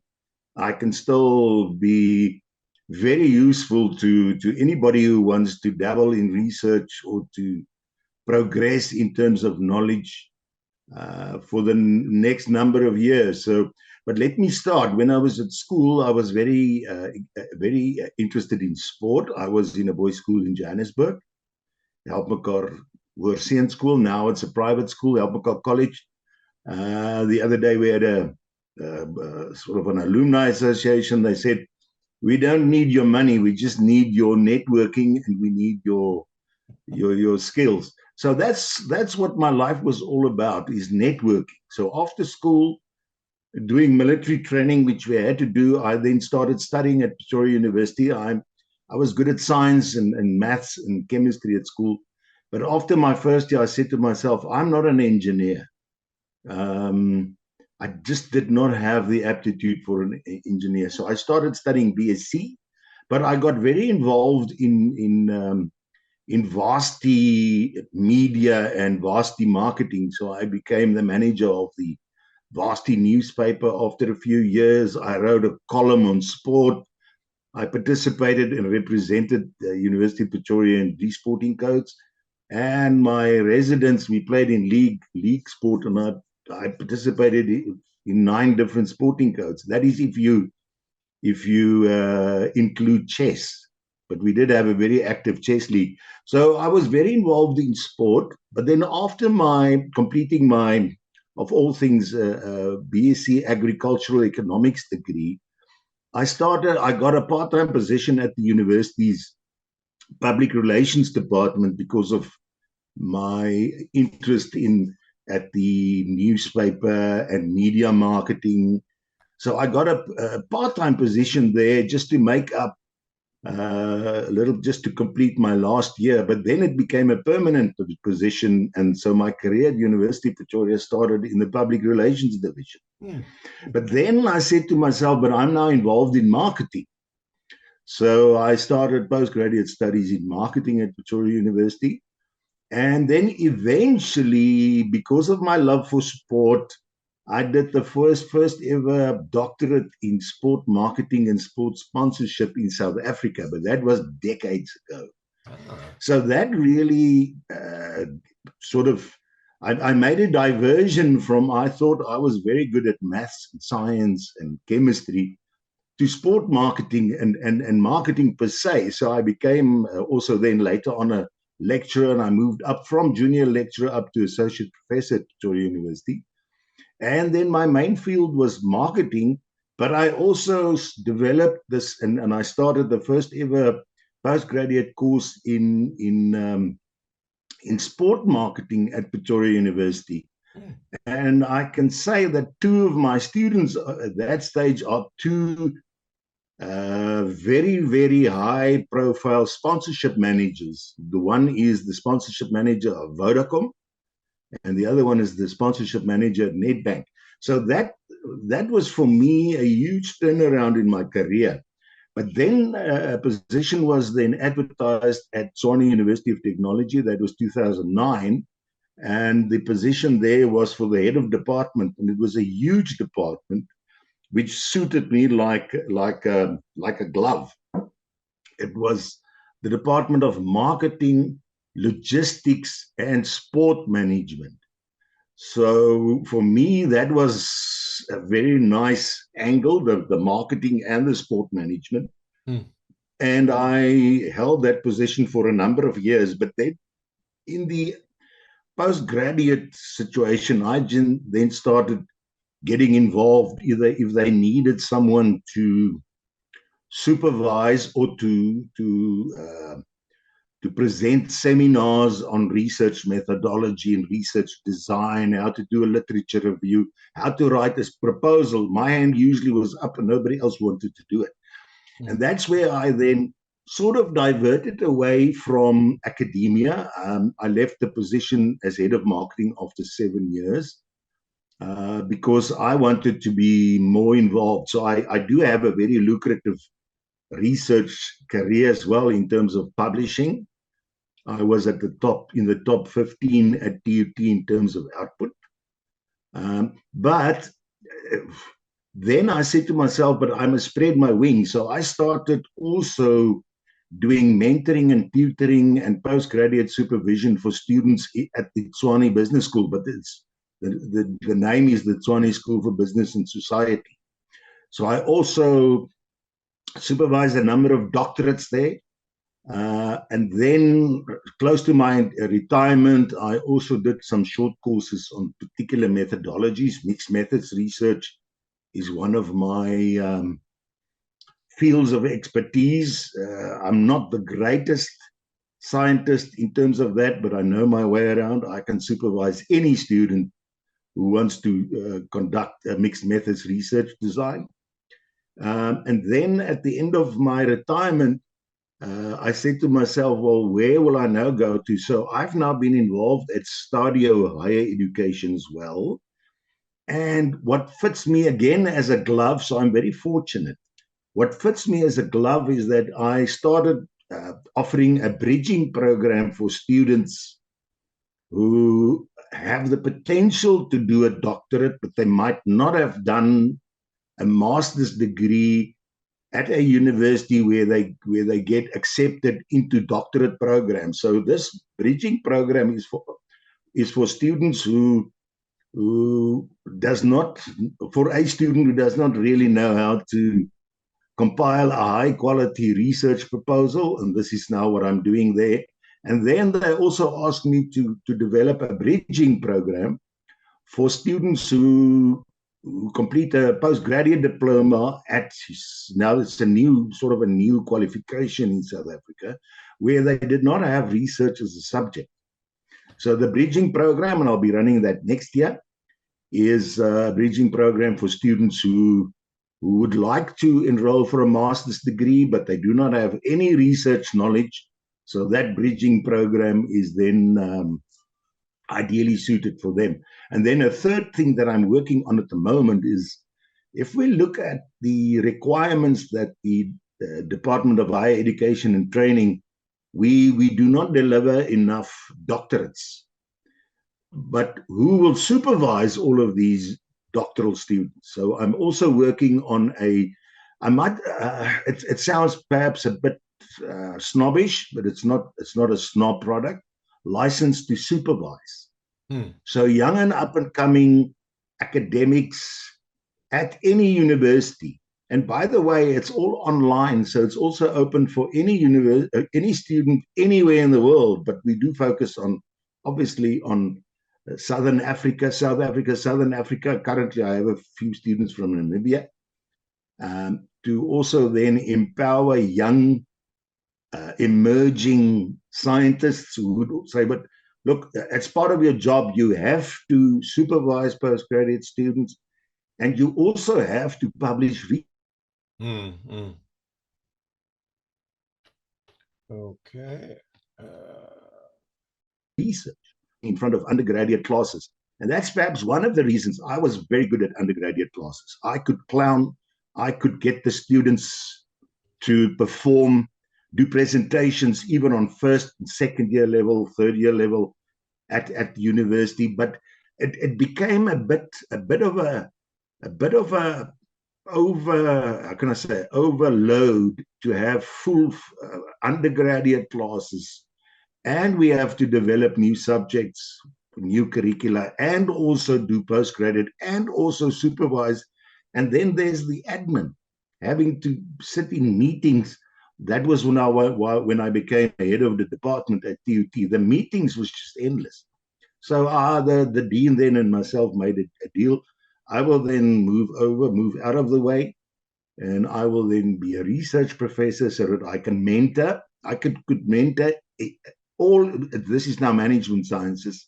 I could mentor any young staff member or any postgraduate student for any degree in any of the management sciences, because I can conceptualize a study. I'm going to interrupt you there for a second, Neil. So I'm finding this very interesting indeed, because you're telling us about some changes that you made yourself, which is very important. I mean, you're going in one direction towards engineering, science, etc., and suddenly you're thinking, hang on a second, this is not really who I am. And you end up in the marketing sphere. And even there, you end up in the more academic, what could one call it, where you start helping other people. And this, I think, is very important, particularly from the point of view of the Blue Frontier Path, which is an online academy which is designed to bridge the gaps, is to help people in further education. It could be an honors, it could be a master's, it could be a PhD, it could be a postgrad, whatever it is. The idea is that people struggle to do that on their own. And the mentoring becomes a very important process. Am I right in making that comment? Yes. The main problem that and again, it should not be seen in a negative light.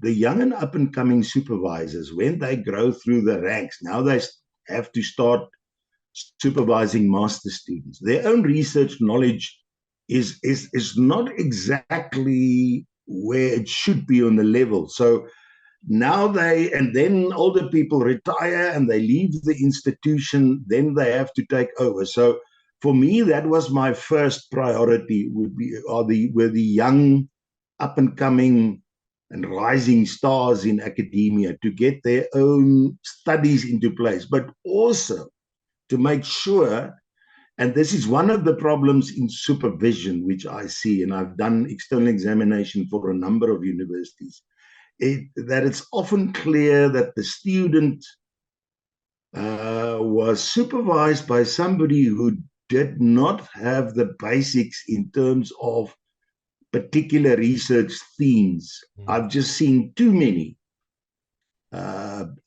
manuscripts. And I would say mixed methods is not meant for a master's degree. It should be in a doctoral degree.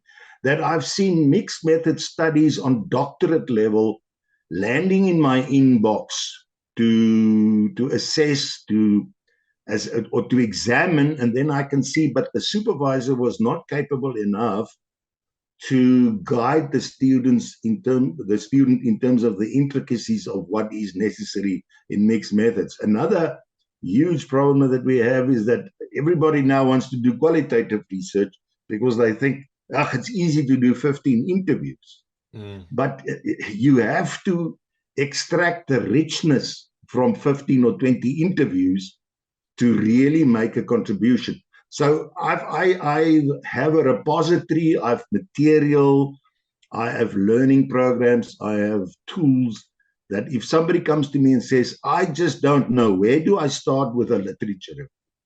I've got the tools that I can say to the student, this is how you kick off your and there I bring a sport term in, where you kick off your literature review. And how do you make sense out of reviewing the literature? And how do you analyze and synthesize what you gain from this literature review, so that when you then build your research methodology, that your literature review is sound. So we're not talking about replacing the supervisor. We're talking about it's that adding. role. We're sort of filling it out with just adding more to it and bringing in the mentoring aspect. And I don't even need to be, my name need not be on the final manuscript saying this person was a co-supervisor. It's not about my name. It's about making sure that the supervisor or supervisors plus the student can place a manuscript on the table that meet the minimum requirements of what should be a master's degree, what should be the contribution, or what should be the contribution of a doctorate. And of course, in doctorate, you have to publish from your research. So you're finding you need to publish that. And I have enough experience.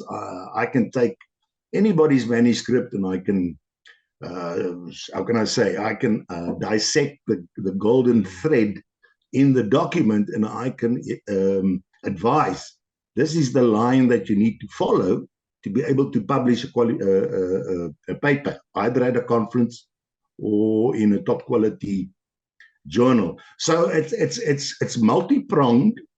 Yeah, I must keep abreast with research methodology, but I must also be of value to any university or any research team to assist them to conceptualize their research, and then to assist and say, okay, if this is the research design, this is what you should do. This is how you should collect data. This is how you should analyze data, and then also how to tabulate or display your research results so that it makes sense. Yeah. So for me, that is the role that I fill.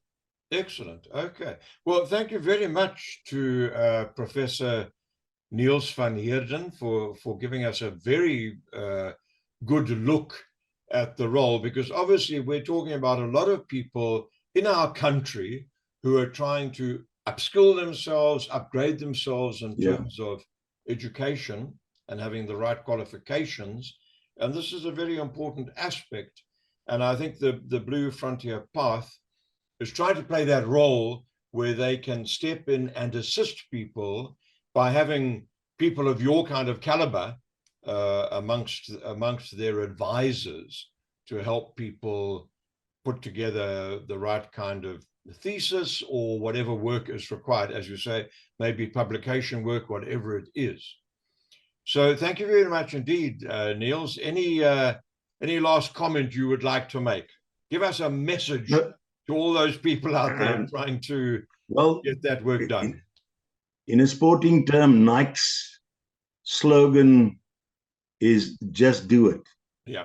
So if you feel that you want to do a master's or a doctorate, just do it.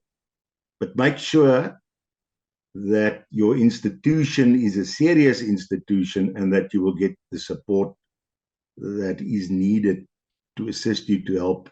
Unfortunately, the dropout rate, and that I don't want to end off on a negative thing, the dropout rate is too high.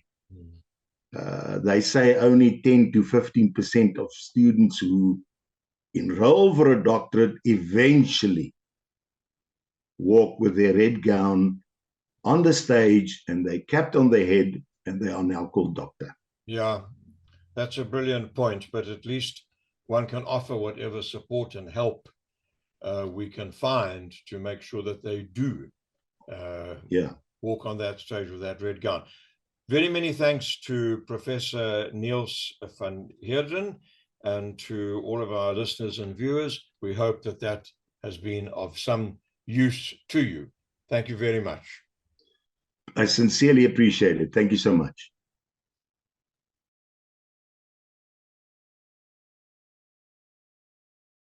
Good day, everyone. My name is Dr. Lerato Mdaka. I'm a lecturer in the higher education sector with over 10 years experience in the field of business and economic sciences. I specifically offer programs and lectures in entrepreneurship and business strategy. So in this video, I'm excited to share a bit more about myself and also to share with you what you should expect on this mentorship journey with me through the Blue Frontier Path Academy. So firstly, whether it's an MBA or an MCOM or a PhD, I mentor you and help you through the entire research process. So whether you are trying to identify a problem or evaluate or synthesize the literature, I guide you through that process. And so all the way from trying to determine what kind of methodology you should use for solving your problem, I also help you through that. I have extensive knowledge in both qualitative and quantitative research. and also both qualitative and quantitative data analysis tools and methods. And so throughout the entire research process, I will be guiding you and really helping you walk through this journey of completing your MBA, your MCOM, or your PhD. So I look forward to that. As a lecturer in entrepreneurship and business strategy, I hopefully you will find these courses on the Blue Frontier Path Academy platform, courses that relate to social entrepreneurship. And so that's really making an impact in our economy through entrepreneurship that specifically focuses on key societal issues. Then there's also courses related to business administration, strategic management, and of course, sustainable development. I want to end off the video by really just sharing what to expect through this mentorship and tutoring journey. I think one thing you should know is that there's a huge emphasis from my side on the practicality and the applicability of your content to the real world. And also what you should know is that it's going to be a collaborative learning process. And what I mean by this is I won't be telling you what to do, how to do it, and what to think, but more so we'll be having discussions around your topic or some of your challenges, and we'll really share each other's perspectives so that you can get to a point where you are satisfied. And then, yeah, like I said, collaborative learning, and often that fosters critical thinking and really a space where you can share your ideas openly and allow you to be innovative in the way that we engage. I'll end off by just noting that you will be challenged, you will be inspired, but most of all, at the end of this journey, you should be looking in the mirror and proud of the person that you would have become through this journey. The idea is that it's not just about the content that you're going to be learning, but really a journey in which you are growing yourself, stretching yourself, and becoming the person that you truly seek to be. And so I look forward to celebrating that person with you, and I look forward to walking this journey with you. Thank you. Goodbye.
One of the services that Blue Frontier Path provides is to assist students with their postgraduate research studies, be it at master's or PhD level.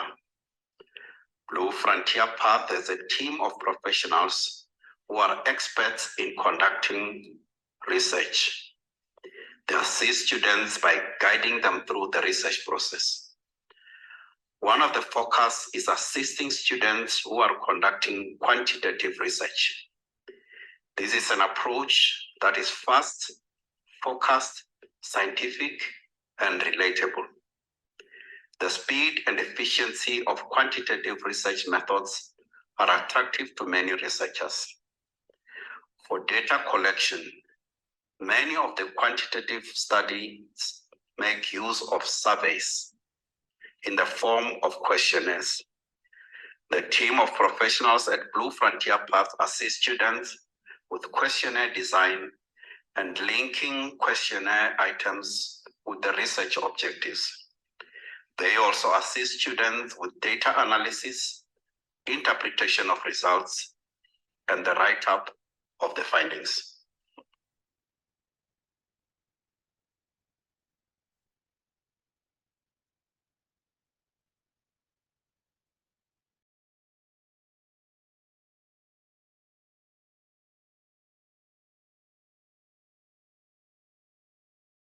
And just question number 5, just to close off, for the developing researcher, the PhD student, the knowledge producer out there who might be watching this, I'd like for you to offer 3 recommendations. The first would be something that they should read and return to. The second would be something to listen to and live by. And the third one would be something that they should probably watch and be challenged by. I can go through them after you answer each one. So we just like some recommendations from you, what to read, what to listen to, and what to watch. What to read, what to listen to, and what to watch. Oh, you see, I mean, brain dead, forget that. We can start with something to read, perhaps a piece of text that you return to often, that you think just reignites in you the will to engage with the issues of the country, the issues of the world we live in, our individual communities and stuff like that. You know, when I was in Ghana, or rather when we were at the University of Lesotho, the Afrikaners were there. Yeah. In South Africa, and there we used to hold demonstrations and all these kinds of things. Yeah. So, and the debates on campus were very strong. I mean, I remember the minister of Sudan, South Sudan now, Ladu Gore, who was a student at in Lesotho. He was incidentally from South Sudan, although he posed as a Ugandan and served under Amin as a military. He was a tall guy. So as we are registering for courses, and it's written career sort. So Ladu says, "Oh, comrade, what is this career sort? I want to be a revolutionary." Okay.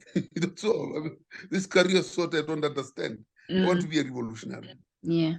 So I realized that it was very interesting liberation philosophy of wanting to be a revolutionary. Whether I wanted to be that, I don't know. But when I got to Ghana, there was this shop that was selling Russian and Chinese, basically communist literature, leftist literature. I amassed so many of those. I had Marx Volume 1, 2, and 3, Plekhanov Volume 1, 2, and 3, Lenin's books, and so on. And also,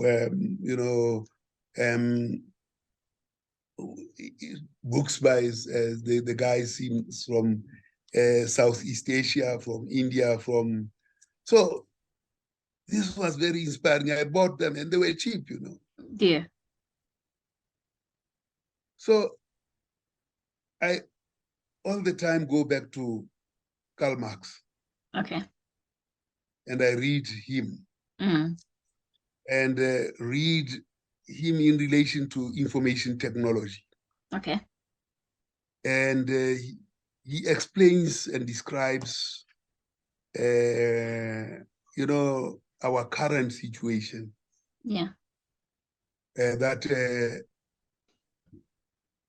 a draft-like machine in a context of information technology, I mean, where the machine only depends on the strength of the human being, it's really draft-like. It doesn't help. Yeah. Once you jump onto technology, it connects in ways that you've got to be inspired by it, but not alienated from it, because it's your product. Yeah. But in the way we have positioned ourselves, we tend to get alienated from the product of our production because we don't own it, because it's owned by somebody else. Yeah. So where we sit now, where you see intellectual property rights in the era of information society, where information must be available to everyone, everywhere, all at the same time. And still we want to control that. It's draft-like, completely draft-like in thinking. So I find those writings of Marx then as relevant as now. So are writings of Lenin. So I read those philosophical works, because they tend to frame my mind and in looking at current challenges, because they hit at the fundamental. Yes. And then something to listen to. This could be perhaps if you're into listening to podcasts, or even a radio program that you tune into often that you feel really stimulates your mind. What would that be? Well, it's almost in the same line. Yunus, what is his name? He's a Greek. He used to be a Greek minister. He's a heterodox economist who talks about how capital has worked currently in Europe and currently in Greece, and how the markets have really ripped us off in the worst ways. So I really like to listen to Yunus as he deals with different topics. And it's absolutely interesting. Then the other person I listen to is this lady, the Prime Minister of Barbados, Madam. She's well grounded. Yeah. She's really grounded in issues. She's not that old, but represents the younger generation of people of thinking abundance rather than scarcity. Yeah. Because, so when you bring technology, as I was talking to you about Marx, looking at Yunus, looking at this Prime Minister of Barbados, and because technology is non-rival, that is the platforms that we run things on are non-rival. Yeah. So I can be here, several of us can be here, unlike when I have a piece of bread. Once I've eaten that bread, you cannot have it. It's finished, yes. But on these platforms, you can have it as many times as you like. So it's abundance. So technology is non-rival. So it doesn't know scarcity, and that's why prices go down. Yet the world is organized around prices going up, scarcity being there, and creating the kinds of things that we have. So I'm just trying to remember the name of the Prime Minister of. Yes, we can add the name and probably a few of the maybe issues that he's kind of tackled, and bits and videos, so others can listen to as well. So we can. Oh yes, he has just been talking about the just energy transition. Okay. Especially for them in the Barbados who are actually facing the wrath of this. Well, energy transition, just energy transition, environmental protection affects the island nations, the West. The interests of those who want this just energy transition are not necessarily with those people in Barbados or they're chasing money, these people. If they were in South Africa, you'd have seen areas where people have been living, where emissions were coming out all the time, being a priority for remedy, for reparations. Now, the target is to repair the atmosphere, forgetting that there are people who have been living those fumes all the time. I can only be convinced when we start with those people that we actually are interested in energy Tackling transition. climate change, yeah. Yes, taking climate change seriously. If we don't, then it's a chasing for money, and we have been taken for granted. Yeah. So Eunice and that lady are crucial for me. All right. And then the last one, what do you watch often that stimulates your mind? So what challenges you when you watch it that you can recommend for the audience? What is it?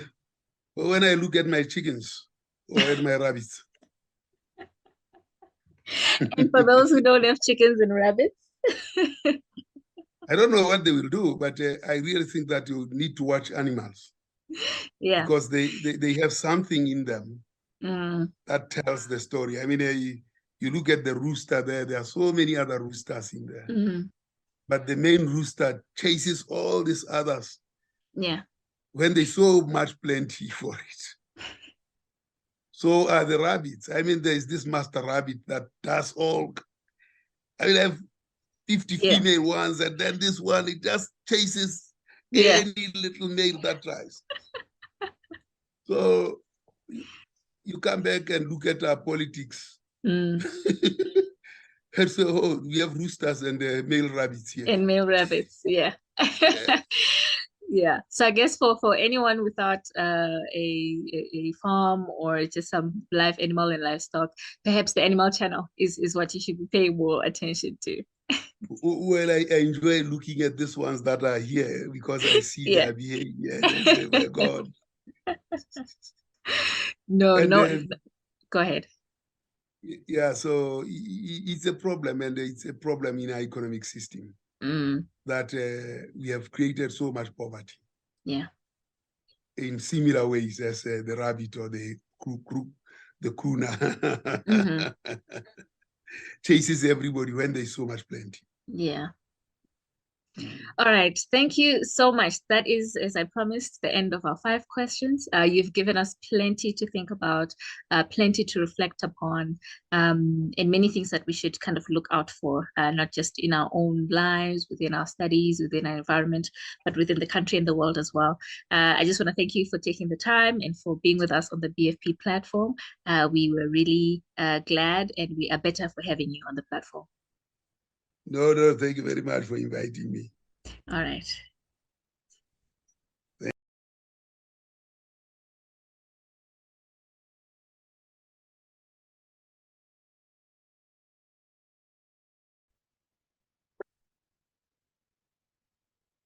Thank you, Blue Frontier Path, for your support with my dissertation for my MBA at Gibbs. It was in the last 4 weeks that you came into my life, and you took me from 2 chapters all the way to all 7 in that short space of time, and we produced quality. Thank you so much.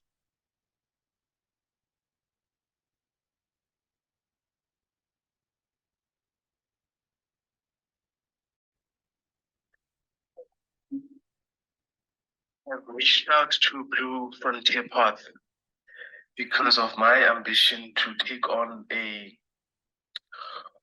quantitative study research project. And with no background in statistics or quantitative studies, I have enlisted the assistance of Blue Frontier Path because I believe that they can help me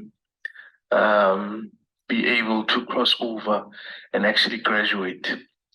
I'm an MPhil student at Gibbs and currently in my final year, trying to finalize my research project. Thank you very much.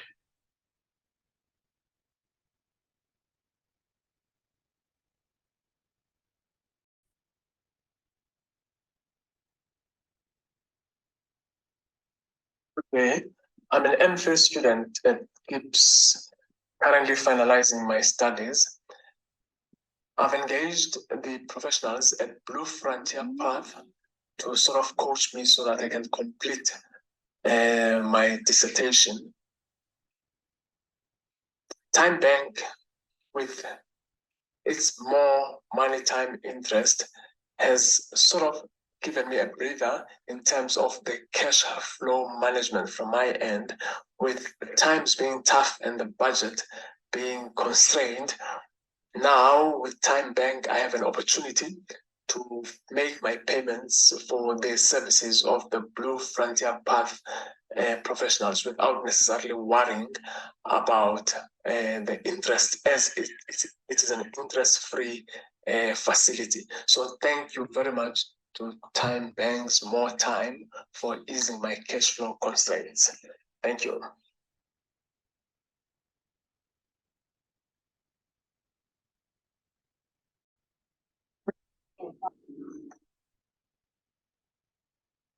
Hi, I am a student with Oxford Brookes and I'm doing an MBA.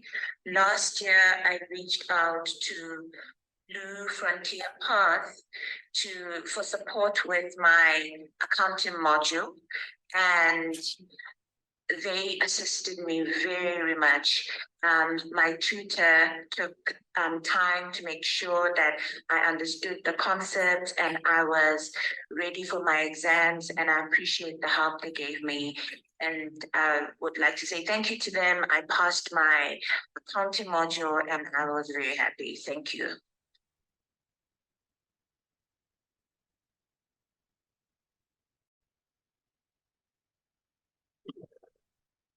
Blue Frontier assisted me with my thesis. Great value I got out of the package they designed for me, which was specific and suitable to my busy schedule, whilst balancing that with my work demands. They were very supportive, and my tutor was quite knowledgeable and highly experienced, patient, and a coach at the same time. Even when I wanted to give up, he continued to encourage me to carry on. And I passed. I wish I could have joined them a lot sooner. Thank you very much, Blue Frontier. I will consider you in my next endeavors or in my next planning on doing my studies. Thank you so much.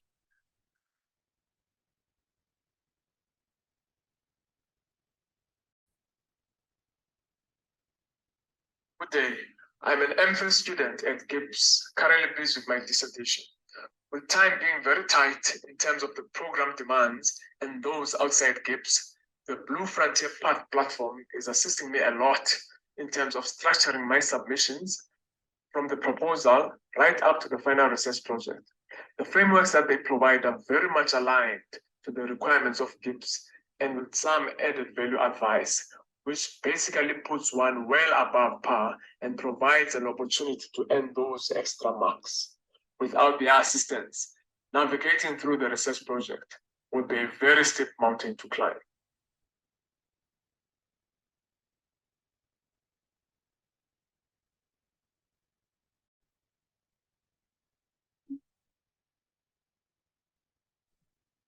Hi there, I'm a master's student enrolled with Stadio. A few months ago, I enlisted the tutorial services from Blue Frontier Path.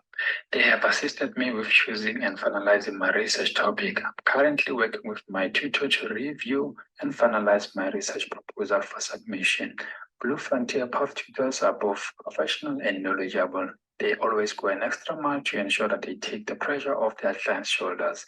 Give them a call on 073-152-6956. Blue Frontier Path, breeding abundance through innovation.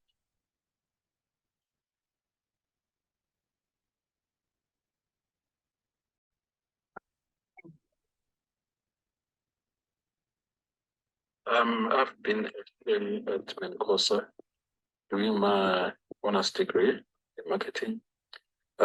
With my research report, had badly a lot, especially on the analysis of the analysis methods. I got help from Blue Frontier. They actually helped me a lot because every time I need them, they were available. And I have several webinars with them to explain things, how it works, and I managed to pass it. I got 66% on my final report. And I thank Blue Frontier for their help. And I'm currently doing my MBA now. I'll be using them again. Thank you.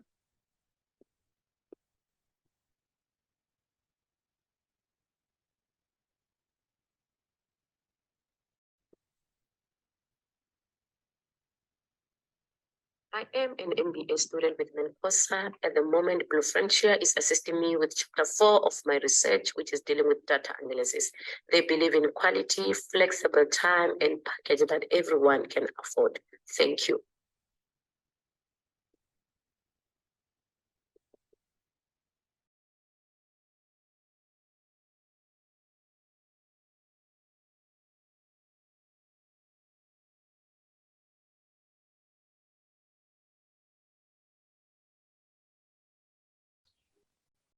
Right. Well, hello, people. It's good to welcome you onto the Blue Frontier tutor interview. We are, in fact, interviewing today Dr. Ratakani Maime, and he will tell us a little bit about himself.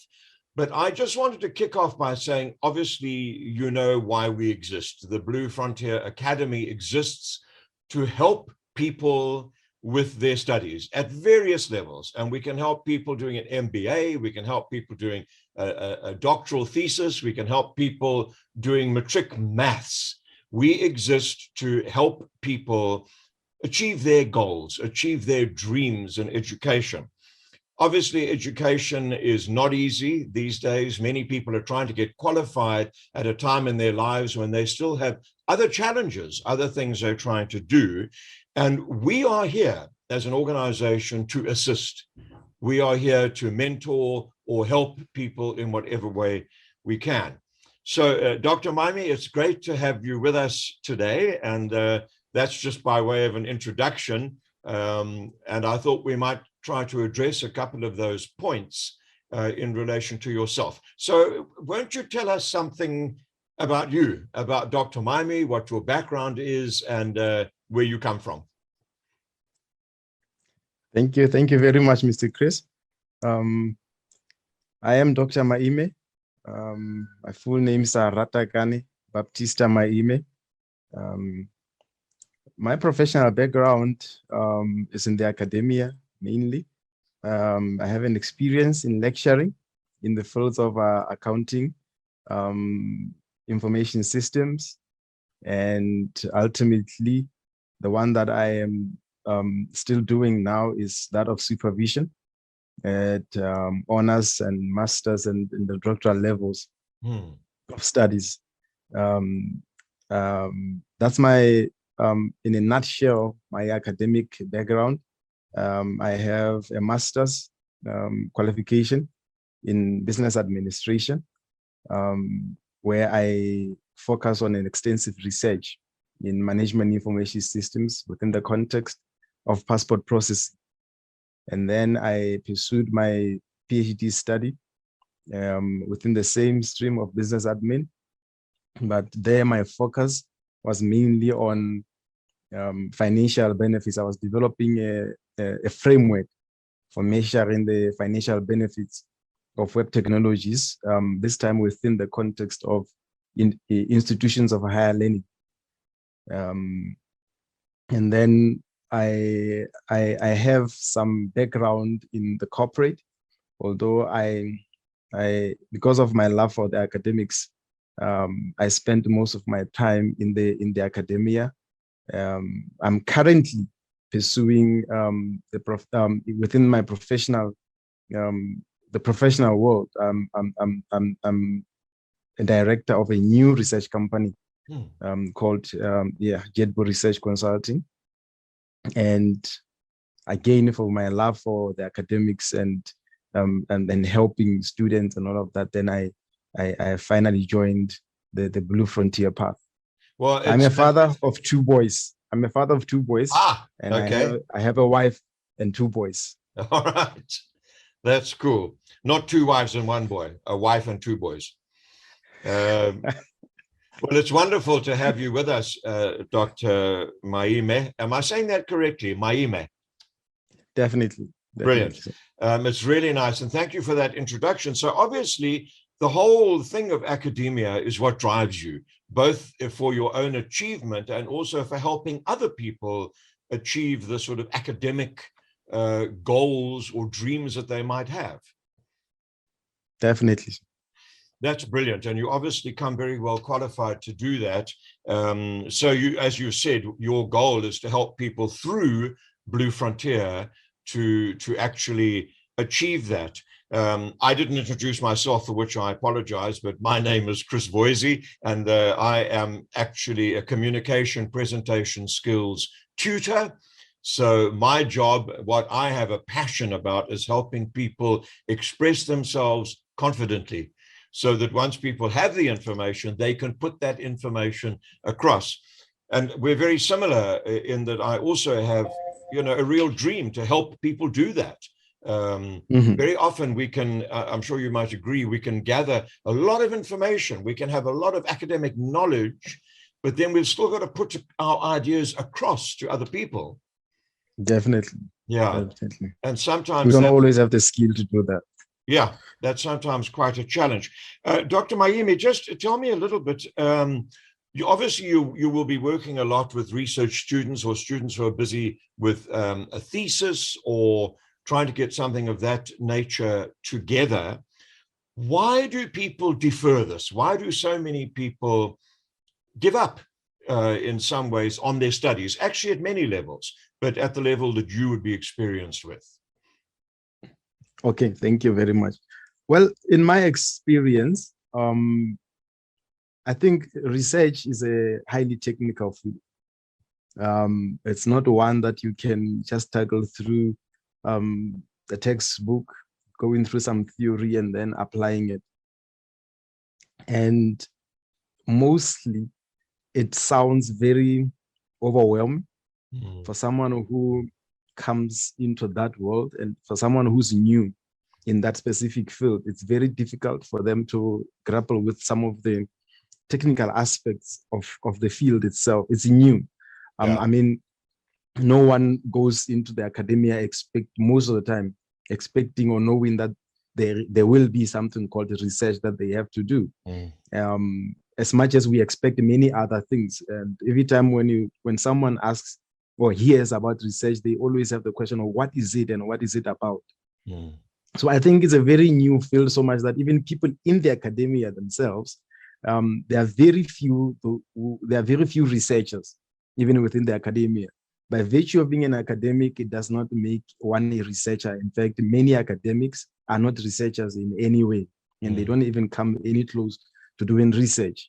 So it's a very new field, one that requires, I would say, a certain kind of decision, a certain type of thought. You put a thought into it to say, I'm going into this field. I'm going to this field. So that's one of the reasons. It's a highly technical one that requires help. And most of the time, unfortunately, it's a very lonely journey. Because once you do research, it's lonely in that you're going to find yourselves, there are very few people doing research. And also it goes more, it happens through supervision and no longer through a classroom context. So it's a very lonely field, and your study is unique to yourself. Nobody else is doing the study that you're doing.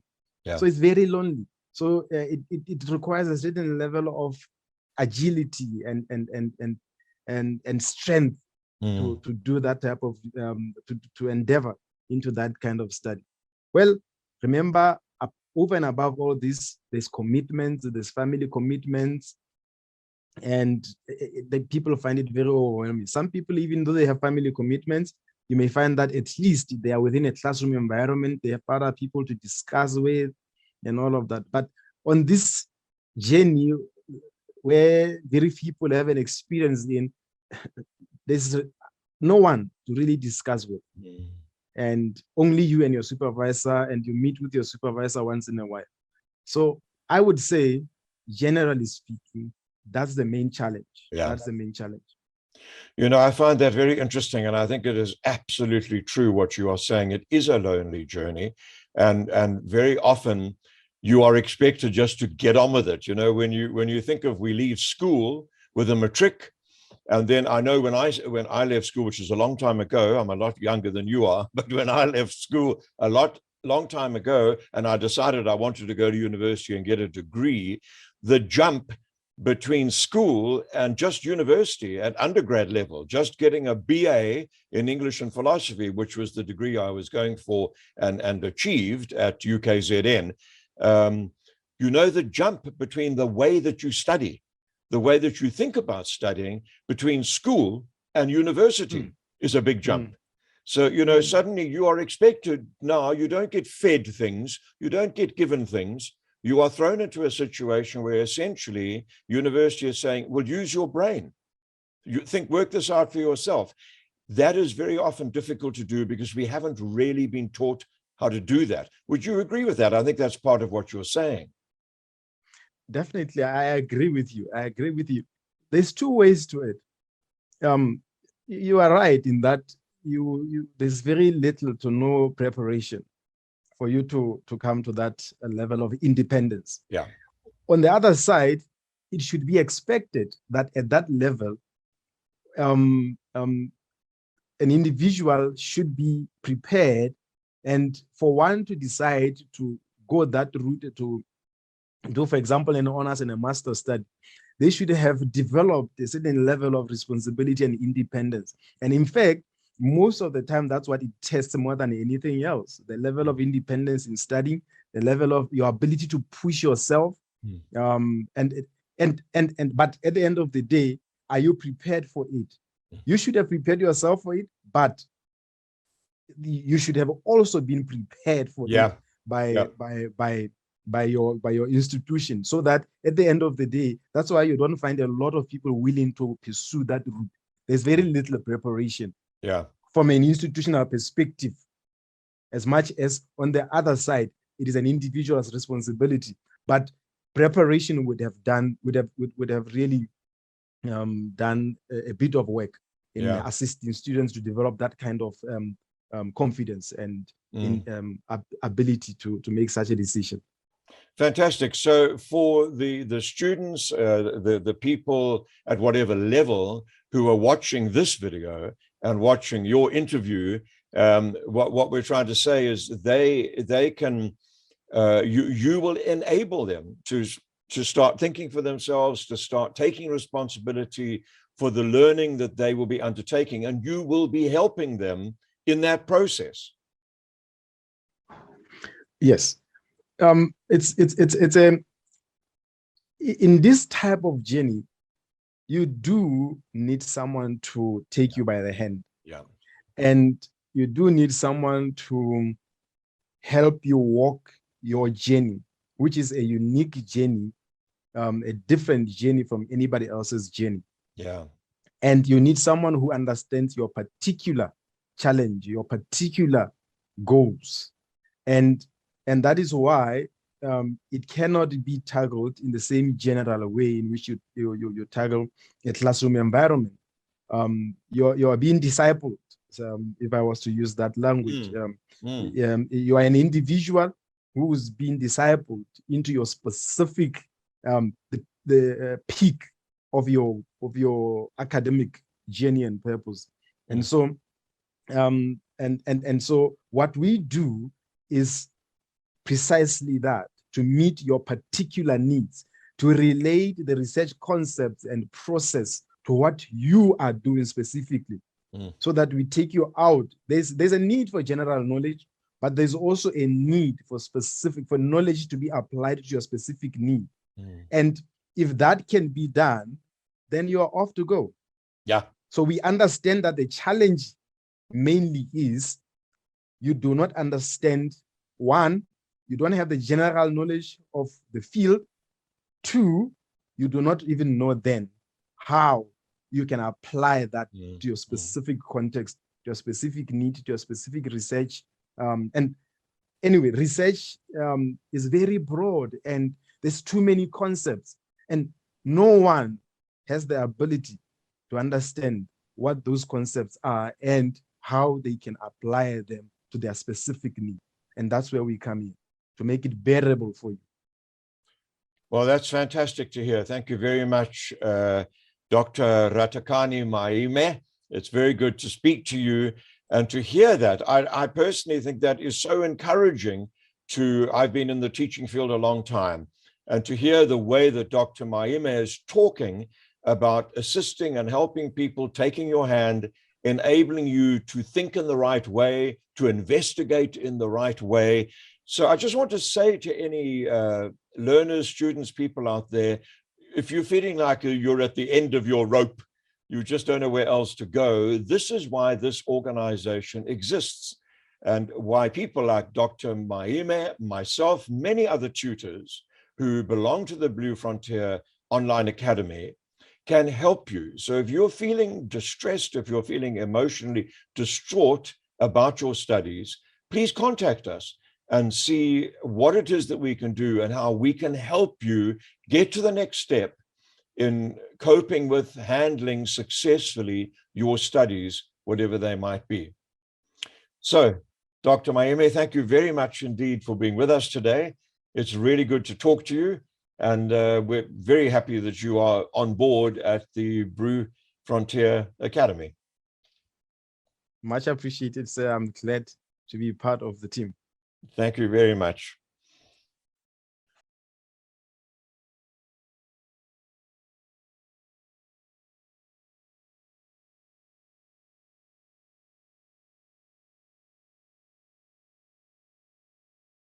The goal of this organization, of course, is to help people, yes, receive the education that's so important that you're talking about at higher levels. Well, at all sorts of levels. In fact, it exists there, provides supervisors, tutors. Can we talk about that briefly? You see that as an important role to play in society, Tal? It is important. The issues of masters and PhDs, a lot of dropouts in the system drop out simply because they have bad supervisors. Yeah. They say there's a common understanding that when you operate at a PhD level, you must be independent and you must know what to do. But how do you know what to do when you don't have the resources, tools, and skills, and the know-how to go and find it?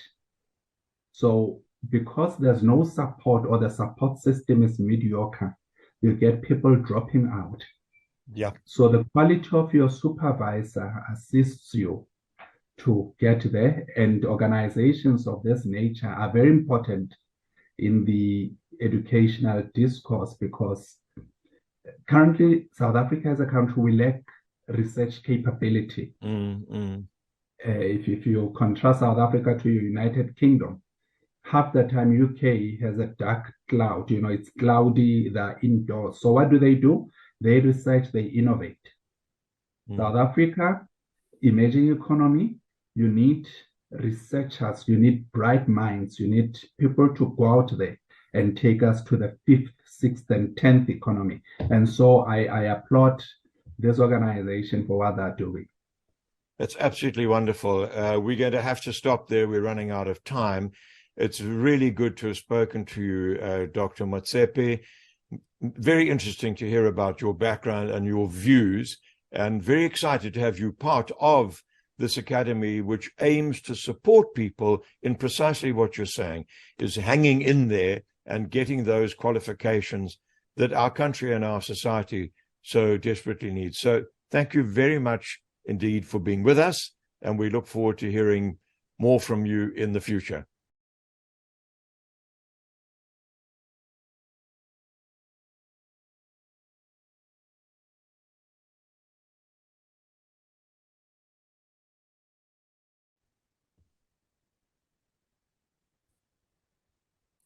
Good day, ladies and gentlemen, and a very warm welcome to you. My name is Chris Voisey. I am a voice coach and a facilitator in the area of communication and presentation skills. This afternoon, I am acting on behalf of the Blue Frontier Path Online Academy, and we are interviewing, and very honored to interview, Dr. Tao Motsepe, who is making his time available to the Academy in terms of his areas of expertise, and we're going to find out about those areas right now. So, Dr. Motsepe, a very warm welcome to you this afternoon. Good afternoon, Chris. Good afternoon, and thank you so much for inviting me to your platform. It's very nice to have you with us this afternoon. So you have quite an interesting background, both academically and in the work that you've done, and you bring quite a lot of that experience to bear. Most recently, I know you've written a book, And our interview is going to mention a couple of things, but I thought I'd start off with the book, which is a very interesting book. It's about the Anglican Church versus Livingstone Ngewu, who was a dean at St. Albans Cathedral in Pretoria.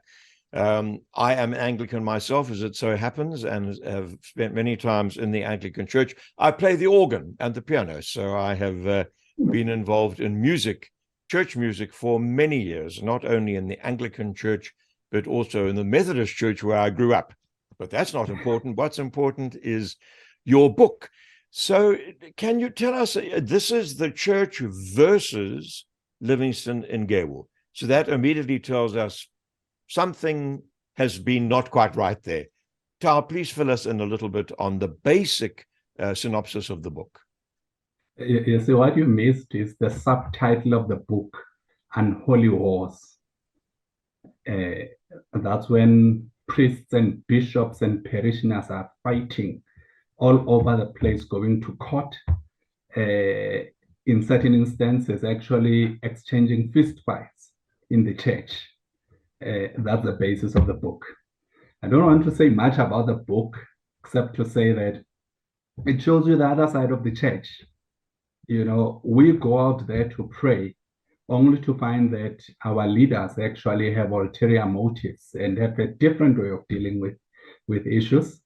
And so I thought, as a witness to some of these events, perhaps it would benefit people if I were to document them. And so I did that.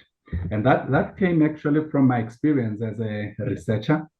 And, you know, it came out of my PhD studies on how to put together your words, paragraphs, put together a research project.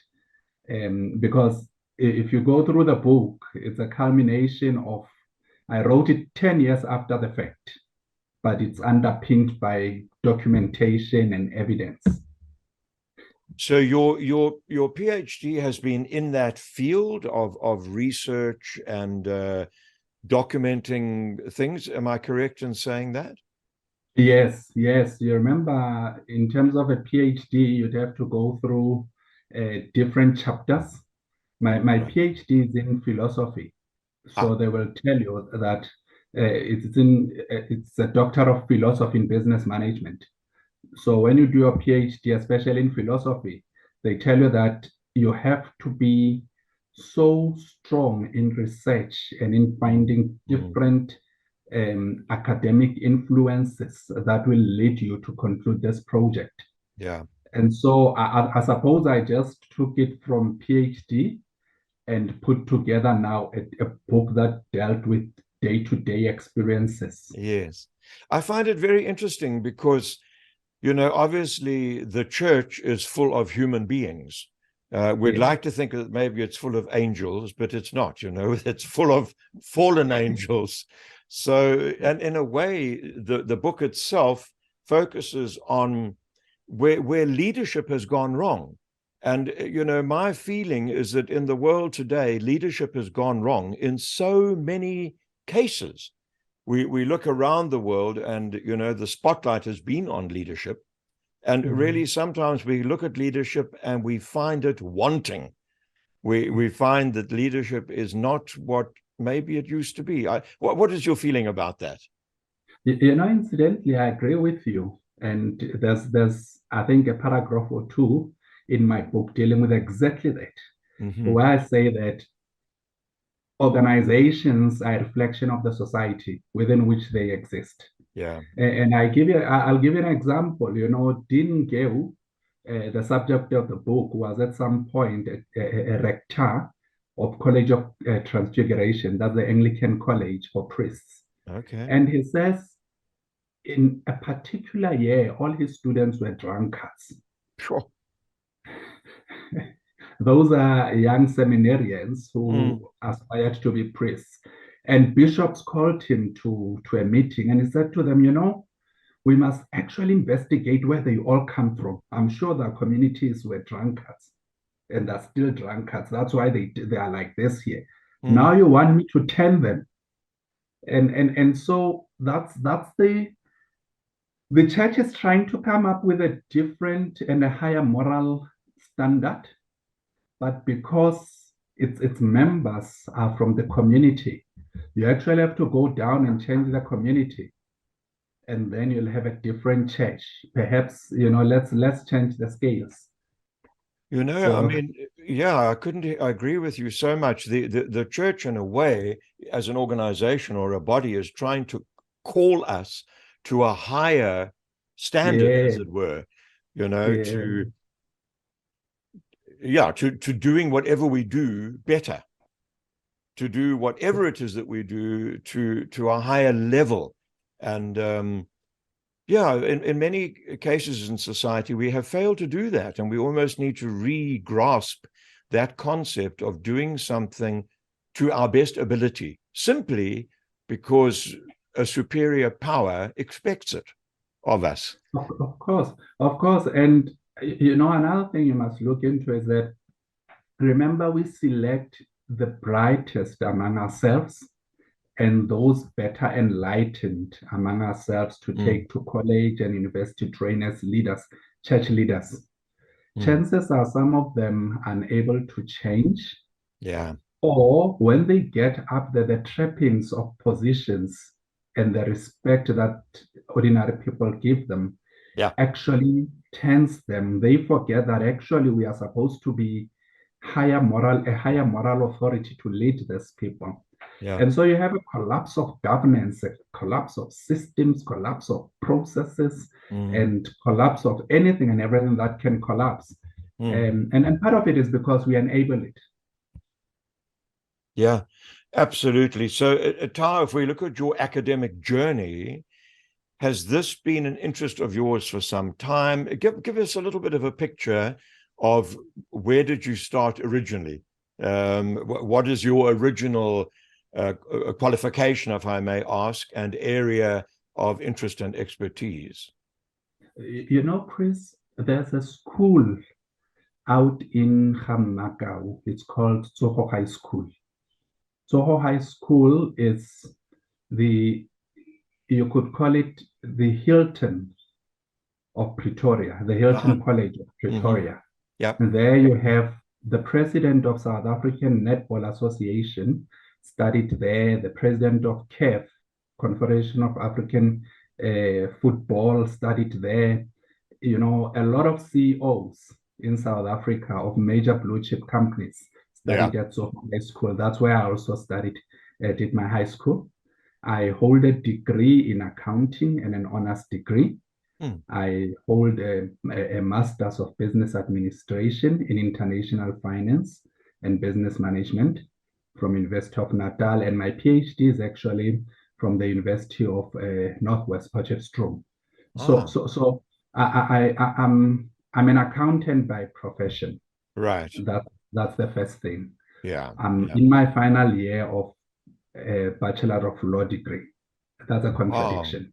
Wow. Don't ask me. But what the school taught us was that there's no limits to education. You must constantly study, educate yourself so that you could add fresh ideas to the community. And, money, you'll run out of money at some point, but knowledge and academic produce will remain. And so that's my background. I've worked a lot in the private sector and in government. I incidentally, if we were to talk about a chip that I have, is that I project managed a project that put up the Mandela statue in the Union buildings. Okay. So from beginning, initiation to the end, that statue has my name somewhere, which is unwritten. But equally, I started 2 government departments. Then there were 3, the Department for Women, Children, and People with Disabilities, the National Planning Commission, and the Department of Planning, Monitoring, and Evaluation, Implementation. Right. So that's my background and that's my strength. The educational side, for me, it was that You have to be an authority so that as a leader, educationally, you must also be strong and an authority so that you have the depth and substance when you lead people. You know, they can't question you. So I've always believed that, you know, there's a saying that art and skill runs off when mediocrity comes in to manage them. I don't know who wrote it, but if you it sounds it's profound anyway. And so it's this kind of background. I just want to, we're running out of time, unfortunately. I could listen to you all afternoon. Really, I find what you were sharing very interesting indeed. In terms of the online academy, the Blue Frontier Path, the goal of this organization, of course, is to help people, you know, receive the education that's so important that you're talking about at higher levels. Well, at all sorts of levels. In fact, it exists there, provides supervisors, tutors. Can we talk about that briefly? You see that as an important role to play in society, Tal? It is important. You know, the issues of masters and PhDs, a lot of dropouts in the system drop out simply because they have bad supervisors. They say there's a common understanding that when you operate at a PhD level, you must be independent and you must know what to do. But how do you know what to do when you don't have the resources, tools, and skills and the know-how to go and find it? So because there's no support or the support system is mediocre, you get people dropping out. So the quality of your supervisor assists you to get there, and organizations of this nature are very important in the educational discourse because currently South Africa as a country, we lack research capability. If you contrast South Africa to United Kingdom, half the time UK has a dark cloud, you know, it's cloudy, they're indoors. So what do? They research, they innovate. South Africa, emerging economy, you need researchers, you need bright minds, you need people to go out there and take us to the 5th, 6th, and 10th economy. And so I applaud this organization for what they're doing. That's absolutely wonderful. We're going to have to stop there. We're running out of time. It's really good to have spoken to you, Dr. Motsepe.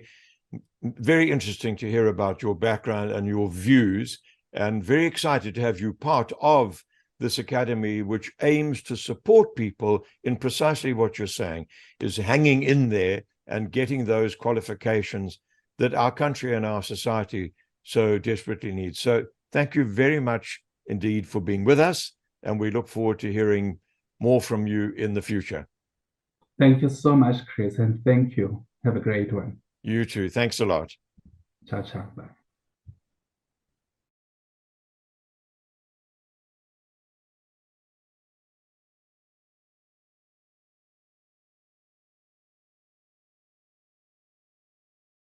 Good day. My name is Debbie Mchelwane. I am an HR lecturer and program leader at the School of Industrial Psychology and Human Resource Management at the Northwest University Potchefstroom campus. And I am passionate about teaching and learning, research, and community development, which are the key things that my role entails. And when it comes to teaching and learning, my field of speciality is strategic human resource management, and just in general, all aspects of human resource management in the HR value chain. I've got a passion for teaching students and really simplifying content and taking content that is very theoretical and making it practical through simulations, through examples, through gamification, and just through the latest innovation that is obviously relevant to the field that I can apply in my content to simplify the world of work. As you know, HR is a field that is really very practical. So it's really just trying to take the content and make it as practical as possible. So what do I do to make students learn or make it easy for students to understand content? we literally go through the theoretical part and then break it down into ways that make sense, whether it's in case study or scenarios, and then allow that to be the way that they deal with the work itself, so that it's more practical than it is theoretical. And I make the lessons fun through exercises, through games, through simulations, and those are the kind of things that I bring into my content, into my class, and when I do coach students to really grasp the work. And my heart really lies in equipping and developing young people to acquire certain skills, capabilities, or whether you want to call them competencies, then use that to go out there and excel in their own academic journey, but also at the same time use that to also go add value, whether it's working for a company, starting your own business, or really just using that to upskill yourself, ensuring that you are growing in your journey, you're adding value where you are, and you are making an impact or a difference in your specific field of industry. And my personal motivation is just to really see people succeed in everything that they do. And my heart behind it all is to say, to really cultivate a spirit and a culture of excellence. And I think it believes that starts with self-determination, starts with hard work and commitment towards your goal. So I really hope that you can come along this journey with me for your own self-development, your self-growth, and making sure that you excel in all that you do in your academic journey.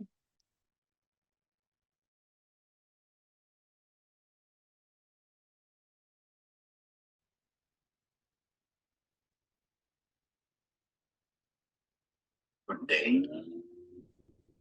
One of the services that Blue Frontier Path provides is to help students with their research, postgraduate studies, master's or PhD. Blue Frontier Path has experts with vast experience in the field of research. They take the students through the research process, and in the process, ask probing questions that will help the student to better understand their research studies. The approach taken is to take the role of a layperson who does not understand anything about the study. In this way, the students will be in a better position to defend their research study to the defense panel.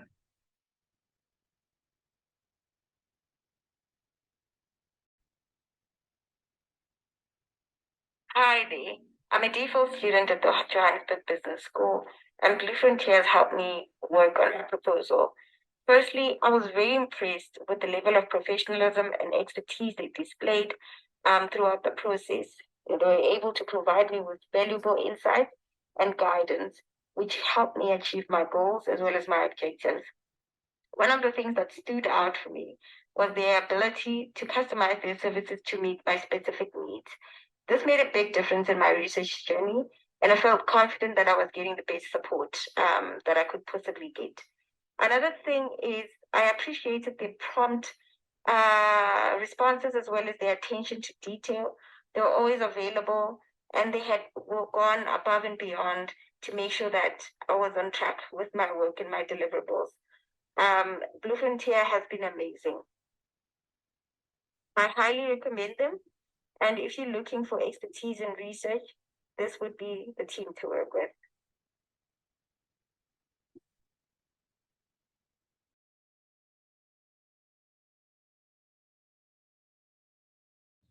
Hello and welcome to the Blue Frontier Path Online Academy. This is a video interview with Professor Alistair Mokoena.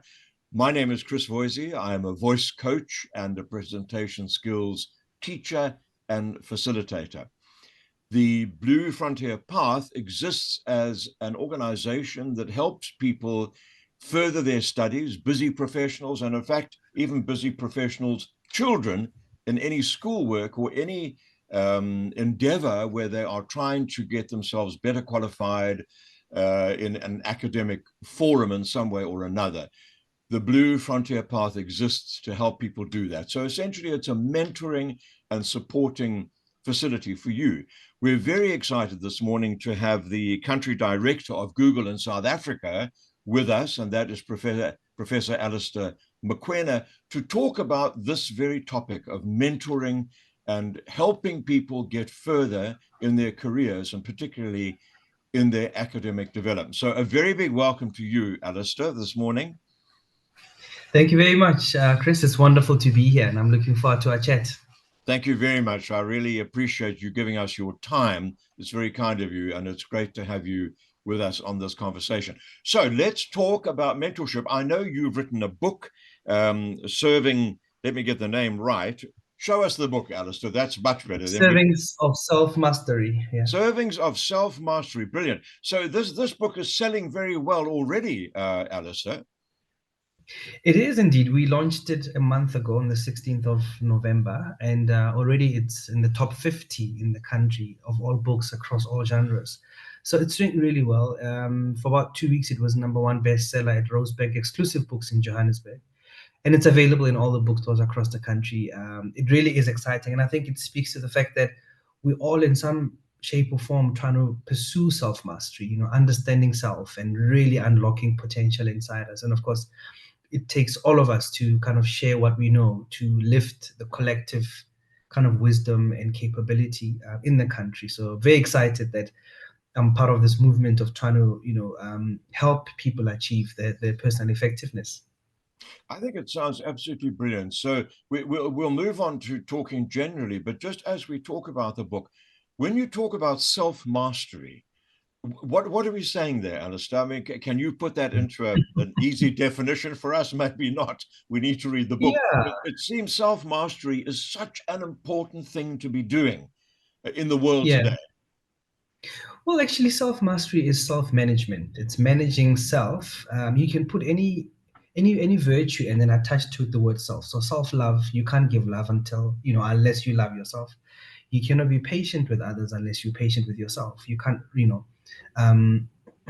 self-regulate unless you work on yourself and understand yourself. And I think it also speaks to self-awareness or self-understanding and self-care, which is really important, and self-esteem. I speak in the book about self-esteem is a birthright that helps you build healthy relationships. But the ego is your enemy because the ego leads to offense. It leads to selfishness and narcissism. So I think for me, when I think about self-mastery, I say you can only change yourself. So hold up a mirror, look at yourself and say, what are the adjustments I need to make? How do I get close to my life purpose? How do I spend all my time on things that I love and my strengths and passion points, as opposed to fussing about weaknesses, because your strengths give you energy and your passion gives you direction in life. It really gives you selection criteria for the choices you need to make. So I think when I speak to people, I realize that part of the challenge is kind of getting to understand self and getting to manage self. And I hope the book in some way, shed some light on this very difficult but very fulfilling life journey. Yeah, so in many ways, it sounds like you're asking people to be accountable as well. You're asking people to take responsibility for themselves, because it worries me that in this day and age, we are very quick to blame society or circumstances, even culture or background. All of these things obviously play a very important role in the way the human being develops. But sometimes one can blame those things for the fact that we're not experiencing the success that we'd like to experience. Absolutely. And I think what is clear and very obvious is that challenges and hurdles and headwinds are given. We must wake up every morning accepting that something will go wrong in the day. But the choice that we do have is how we show up, how we react, how we respond to the world, how we respond to other people. There'll be triggers. We get triggered every day. Self-mastery is about understanding what are my triggers, what gets me into a negative space, what shifts me from thinking of the world as a place of abundance to a place of scarcity where I need to be selfish and I need to compete and whereas what we should be thinking about is there's enough for all of us, and how do we make sure that when we pursue growth, it's inclusive growth, we don't leave anybody behind. And I think what's really important is that we need to acknowledge that all the problems we face in the world are human made problems. They're caused by human beings, and therefore it takes human beings to solve the problems we have in society. And that won't happen until all of us remember our own agency to take control and be the change we wish to see. So I just think that all of us just need to remember that we've got the potential to unlock greatness inside us if we just do the work that is required for us to always show up in a positive way, because we should all be net positive contributors to society. It sounds wonderful. I'm very keen to read that, Alistair. I must say, it sounds like a very interesting book. And I really think what you're saying is very true indeed, and is what we desperately need in an era where, in fact, even leadership has kind of let us down in so many ways. But again, we can blame the leadership as opposed to saying, what do I need to do to make my life, as you say, a life of abundance, as opposed to a life of scarcity? Absolutely. And also, how do we hold leadership accountable in a way that builds them up as opposed to destroy them? Because in giving feedback to leadership, we can be quite harsh, and we can, break people to a point where they're defensive as opposed to being open to feedback. And I think, how we impact each other, how we show up for each other, how we support each other really matters, whether you're in a position of leadership or not. And I often think that we don't realize that the privilege of leadership comes with the honor of serving, right? Wow. If we remember that it's not about us, it's about serving a higher purpose, it's about serving those that have entrusted us with leadership, it's about understanding that our role as leaders is to help manage the energies of ourselves and the energies of other people. So we talk about physical energy in the book, spiritual energy, emotional energy. How do we help people deal with difficulties? Psychological energy, intellectual energy, and very importantly, spiritual energy, which speaks to mission and life purpose and so on. Because people march to their own drumbeat. You want to pursue, you want to live a life where you pursue your own purpose. And when it comes to choosing jobs and organizations and even partners, we look for a sense of synchronicity and alignment between value systems as well as missions and purpose. Wow. I love that. I'm writing things down very quickly here because I love what you're saying. Leadership is a favorite subject of mine. And because if you look all over the world, not just in South Africa, if you look all over the world, we seem to have a crisis of leadership. And I think what you're saying about, the privilege of leadership, I love this, is the honor of serving other people. Yeah. I think that's a brilliant way to look at it. Okay, we're going to move quickly. Sorry, carry on. No, I was just saying, I honestly believe that. Yeah. Well, I think that if we look recently at the rugby victory, we look at people like Siya Kolisi and these people who've changed the spirit of the country through a rugby match, and really, that is leadership. What's the word I want? Like shared leadership. There's a team where Siya Kolisi is not an arrogant leader. He's got his whole team together. They, excuse me, they're doing it for a wider purpose, which is the purpose of elevating our country. I think that says a lot. Absolutely. In fact, I've got a Siya Kolisi story. His father-in-law, Dr. Clive Smith, was my headmaster in high school. So yeah, so that's our connection. But yeah, you're absolutely right. Leadership is about pursuing a higher goal, a higher purpose, mission that recognizes that it's not about us, but it's about other people. And we're all interconnected. I mean, I love Ernest Hemingway's novel from the 40s. Ask not for whom the bell tolls; it tolls for thee.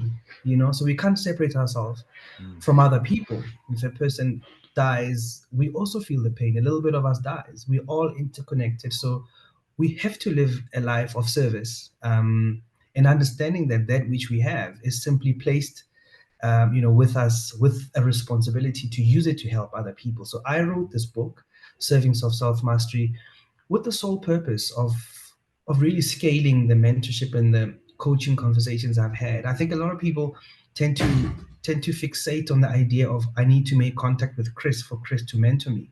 Well, you can learn about Chris's life from a distance. You can research people. We're lucky today we have LinkedIn, we have social media.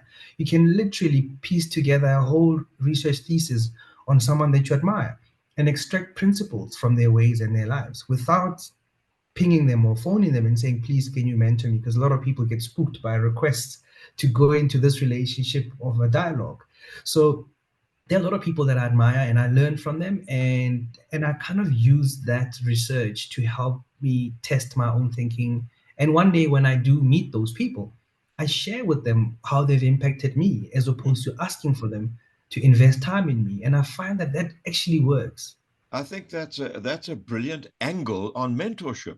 You can have a really top mentor who you would normally not be able to afford or even have contact with, because you can just read about them, learn about them, pick up who they are through whatever information exists, even on YouTube or whatever it might be. There's so much available to us today where we can, in fact, have mentoring, like indirect mentoring in a way. I find that fascinating. While we talk about mentoring, this is an important aspect to you, Alistair. I mean, in terms of people finding their way professionally, finding their way academically, mentorship plays an important role. It does. It does. I mean, so my day job is to run Google in South Africa, but I also have one foot in academia. So for the last 15 years or so, I've been guest lecturing at various universities and business schools, and I'm a professor of practice at University of Johannesburg as well as Northwest University. And I teach, I supervise students, I publish academic papers, and I present at academic conferences and so on. And part of that is about giving back. It's about sharing knowledge. It's about bridging the gap between industry and academia. And all those programs that I'm involved in, have at the heart of the mentorship and coaching, because you do need a sounding board. You do need somebody who will help you, ask questions that will lead you, down the right path. Because, Jesus taught us that we need to turn people into, fishermen and fisherwomen. So my thing is, let's learn to give people fishing rods as opposed to dishing out fish. It's easy and expedient to give out fish, but long-term sustainability behoves us to really focus on giving out fishing rods, and we do that through teaching people to ask the right questions, because questions reveal and answers conceal. I love that. That's a very nice definition. So in terms of the Blue Frontier Path Academy, who of course I'm representing in this interview, this is an organization that exists to be able to provide that kind of mentorship. That's in a more formal relationship. We've been talking about, well, both direct and indirect mentorship. I mean, sometimes you'll just go to a person and say, will you be my mentor? Can you find the time to help me do what I need to do? That's not that easy, of course, and people are busy. So in many ways, an organization like Blue Frontier Path is providing this service. It's a service you pay for, but it comes alongside you to help you finish your thesis or put your presentations together. It's an objective eye in a way. And I guess that's the more formal side of mentorship. That's what it's trying to do in your academic pursuits. I imagine that's what you're trying to do, is to help people, stay on track or get in the right channel or be doing the right things to achieve their goals. Absolutely. It's actually a journey of self-mastery. It's about helping people with self-management. It's about helping people get into the right frame of mind to study. Embarking on further studies when you're raising a family is not easy. The juggle is very difficult. We've just come out of a difficult COVID period where, for the first time, we were all dealing with life and death on a daily basis and worried about our own survival and our own mortality. But there were people who were studying. I was coaching some MBA students through that difficult time, and some of them lost loved ones. So helping people recalibrate their thinking, helping them put on different lenses through which they look at the world, helping people reframe their challenges, and also a simple thing like time management that we take for granted. Just carving out time, having a routine, having some rituals, but also negotiating time and space with those close to you that, listen, I'm embarking on a journey. It's going to be difficult. I spent just under 3 years doing a PhD study, and I've got a young family. I spent 12 months writing this book, but that required discipline, because over and above my day job, I would take time out in the evenings, do some research, some reflection, and write. But having a mentor or having a coach guiding you, leading you on the right path in that direction, really makes all the difference. And we should always remember that there's always a need for coaching and counseling. And counseling, I think, should be left to experts, because that's getting someone out of a very negative kind of mental and emotional space. But coaching really is about giving people wings to fly. So the services provided by Blue Frontier Path Academy is invaluable. You know, everybody needs to have a partner to help them. And in the book, I speak about have a wingmate in life, have a Sherpa, have somebody help you climb mountains. They know the path. They've been there before. They know what it's like to summit. They know that it gets easier with time, and they keep your hope up, and they encourage you, and they push you, and they help you manage the chorus of voices in your mind, because at any given time there's multiple voices. There's a critic, there's a pessimist, there's a judge, and then there's a voice that gets drowned out, and that's the optimist, that which keeps you going and, you know, keeps you focused on the prize. And what I'm trying to do with the book is elevate the voice of the optimist in the head, and really help people recognize which voice is dominant right now, and how do I change the music playing in my head. How do I launder my emotions? At first it can be a longish exercise where you go through, but it becomes easier. You learn to get to a point where you can actually just move away from a trigger, get back on track, and be your best self. Wow, I love that. Sure, I could go on listening to you for a long time. Sounds very good. I love the idea of a wingmate. You know, you think of the famous commercial, Red Bull gives you wings. Well, we could say, well, all sorts of things give you wings. A mentor gives you wings. Getting your attitude and your self-mastery right will give you wings. The Blue Frontier Path Academy is trying to give people wings. The idea of wingmate is really great, because we all need to fly to a place where we can realize our dreams.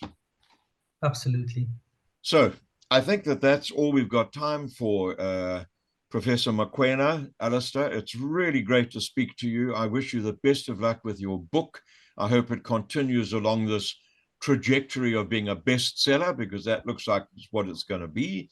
And thank you very much for giving your time to us in just discussing this very critically important subject of mentorship. So thank you very much.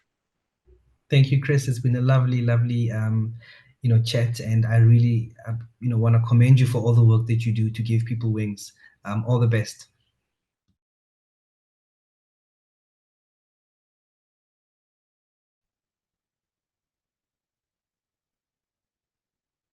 Well, when it comes to entrepreneurship, my understanding is we have to move away from lots and lots of theories in entrepreneurship, because all these theories, my understanding is that they don't necessarily help a person to become an entrepreneur. But what makes a person an entrepreneur is the ability to come up with ideas, and profitable ideas for that matter. And I mean, most people who have become successful entrepreneurs did not study entrepreneurship. They just were bold enough to come up with ideas.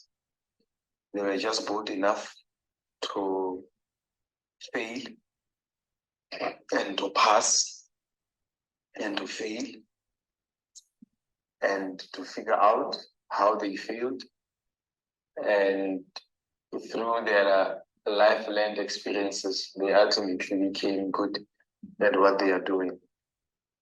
So that is not to say I'm against teaching entrepreneurship. I mean, I teach entrepreneurship, but entrepreneurship that we should teach is practical.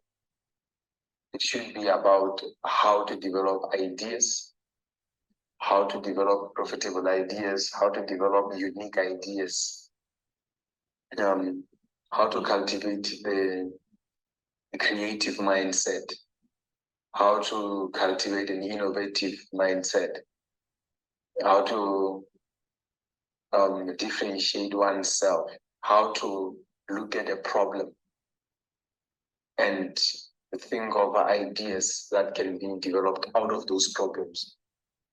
how to develop ideas from your skills, how to develop ideas from your experience and expertise, how to turn your expertise into profitable ideas. I mean, most of the time we have all these courses, that university degrees that people learn, but still get stuck in poverty. So what they have not been taught is how to develop or turn those ideas into profitable ideas, how to turn those ideas into solutions to existing problems in society. Because at the end of the day, we need to be teaching people that entrepreneurship is about discovering or looking at one's problem and solving it and letting someone pay you for solving that problem. That is what value is. You have created value by solving someone's problem. Someone's problem may be solved through a product, some may be solved through a service, some may be solved through how you offer a service or a product. So entrepreneurship should be about solving problems and making sure when it becomes entrepreneurship when you are able to make someone pay you for solving that problem. And then being able, that then goes with two things: feasibility of the idea and the viability of an idea. Feasibility of an idea simply means, can this idea be implemented? Can it be done? Meaning, do I have what it takes to do it? And then viability means, can it be profitable? And beyond profitability, or which is viability, you can talk of scalability. Can I expand it? And then another beyond scalability, you can talk of sustainability. How long can this idea be successful? Is it not something that I can solve that problem today, and tomorrow the problem is solved, and therefore I no longer have a business? How sustainable is this thing? How long can I profit from it? Yes, sometimes to profit from it, you may need to continuously reinvent yourself, continuously innovate. So this is entrepreneurship for me. It's not the ability to define an entrepreneur, different types of entrepreneurs, and nobody goes in entrepreneur saying, I want to be this type of an entrepreneur. Even if there are people who think like that, many people don't necessarily think like that. People who become successful entrepreneurs simply discover innovative ways of solving someone's problems. So it's at the center of it is problem solving. So for me, when we teach entrepreneurship, it should be we should cut the whole fat around entrepreneurship and go directly into those issues. In a general sense, what am I saying? Problem solving. Do you have the skills to solve the problems, the capacity to solve the problems, the expertise to solve the problem, the experience to solve the problems? If you don't have, that does not mean your idea cannot be successful. What are you going to do to develop this whole capacity for you to do that? Then is the idea going to be profitable? That's viability. How do we help you test the feasibility and the viability of the product? Then how then do we help you to implement this idea? That's a business. That's how now you establish a business itself. Whether you're going to develop a business plan or you're not going to develop a business plan, that's something else. Because a business plan only depends on what are you going to do with it. If it is your roadmap, good, well and good, develop a business plan. If it is for a funder, then understand what the funder requires. So this, for me, is entrepreneurship. When we cut the whole fat around entrepreneurship and a whole sort of theories around entrepreneurship. And look, entrepreneurs learn on the journey. And what I'm against when it comes to a lot of theories about entrepreneurship is that many theories around entrepreneurship scare people from being entrepreneurs. Because it's like we're saying if people cannot answer so many other questions, then they cannot be successful in entrepreneurship. So we ask them a lot of questions. So it's like when a person is applying for funding, sometimes the questions that they get asked sometimes discourage these people from going on this endeavor of entrepreneurship, because they tend to think that they have to know everything. But that is not the case. Many entrepreneurs learn on the journey. They discover some things on the journey. And some of the questions that many people try to answer before they get into the journey are questions that they will never even get to be answered. They will never be asked, and they will never have to answer those questions if they were to enter into their own unique journey of entrepreneurship. So sometimes it's analysis by paralysis, strategists call it. We sometimes then force people to stand there and keep on analyzing, keep on thinking about this question and whether they have answers for it, and whereas we should tell people that, you know what, do it and learn as you go by.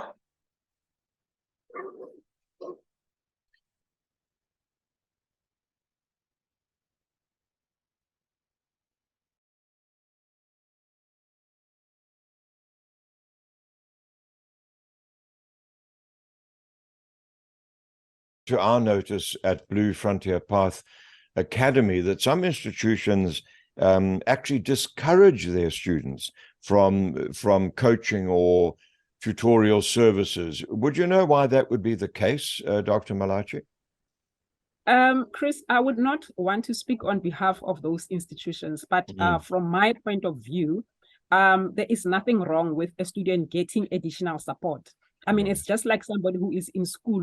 You can see that a child is not doing well in a particular subject. The child will take extra lessons, but over and above that, you can also, say that they can go to an external, institution or a tutor where they might be able to get more than what they are getting in the classroom. So I use the same, for students who postgrad students. So even if you have your supervisor, there is nothing wrong in getting additional help from an external institution or an external coach or mentor.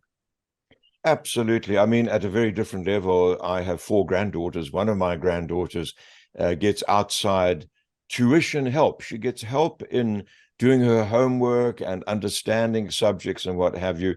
This started a couple of years ago, and she has absolutely blossomed under the circumstances of having this outside person just helping her to see her way through things that might have confused her. I mean, she's 10 years old. It's a very different situation, but it's similar in the context of someone, as you say, a guiding light, someone who's there to just help you through the fog that can sometimes be there of all the things that you have to keep in balance when you are going to that level of academic achievement. Dr. Malachi, we're going to have to end off there. We're running out of time, but thank you so much for being with us and sharing your journey, your book. Give us the title of your book so that I can encourage viewers to buy that. All right. Thank you very much. The title of my book is Me, Myself, and My Journey to the Red Gown, and it's available on www.Battalion Publishers. That's where you can place your order. Thank you very much, Chris. Thanks a lot, Dr. Malachi. And to all our viewers, thank you for being with us. And we look forward to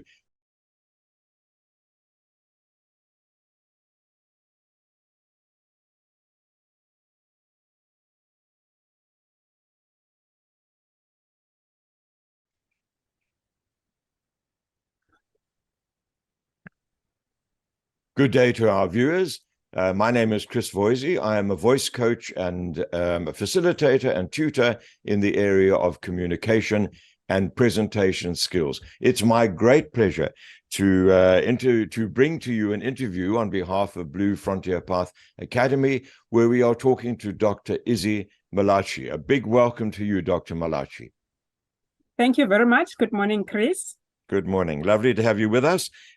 So we're going to just talk to you for the next 12 or 13 minutes, Dr. Malachi, on your life and what it is that you have to offer into the world of academia. I'm very interested to hear a little bit about your story and your journey, and also how you got to your own PhD, and also about the book that you've written. But maybe let's just start with a little bit of your story and your journey. Okay. Thank you very much for that question, Chris. I'm basically from Garankuwa, which is a township in the northern part of Pretoria. I did most of my schooling there. Particularly, there was a Catholic school, or there is still a Catholic school there, Tsoho High School. That's where I went to in terms of my education. Then after that, I went to Technikon Pretoria, where I did a National Diploma in Cost and Management Accounting, and then went over to do the BTech. But it was not easy in those days, because Technikon Pretoria at the time was still like, I think 98% Afrikaans and only 2% non-African speaking. So meaning that in my first year, I did my studies in Afrikaans, which was not that easy. That must have been a real challenge for you. I mean, were you familiar with the language? Did you just pick it up very quickly? Okay. I had Afrikaans up until matric.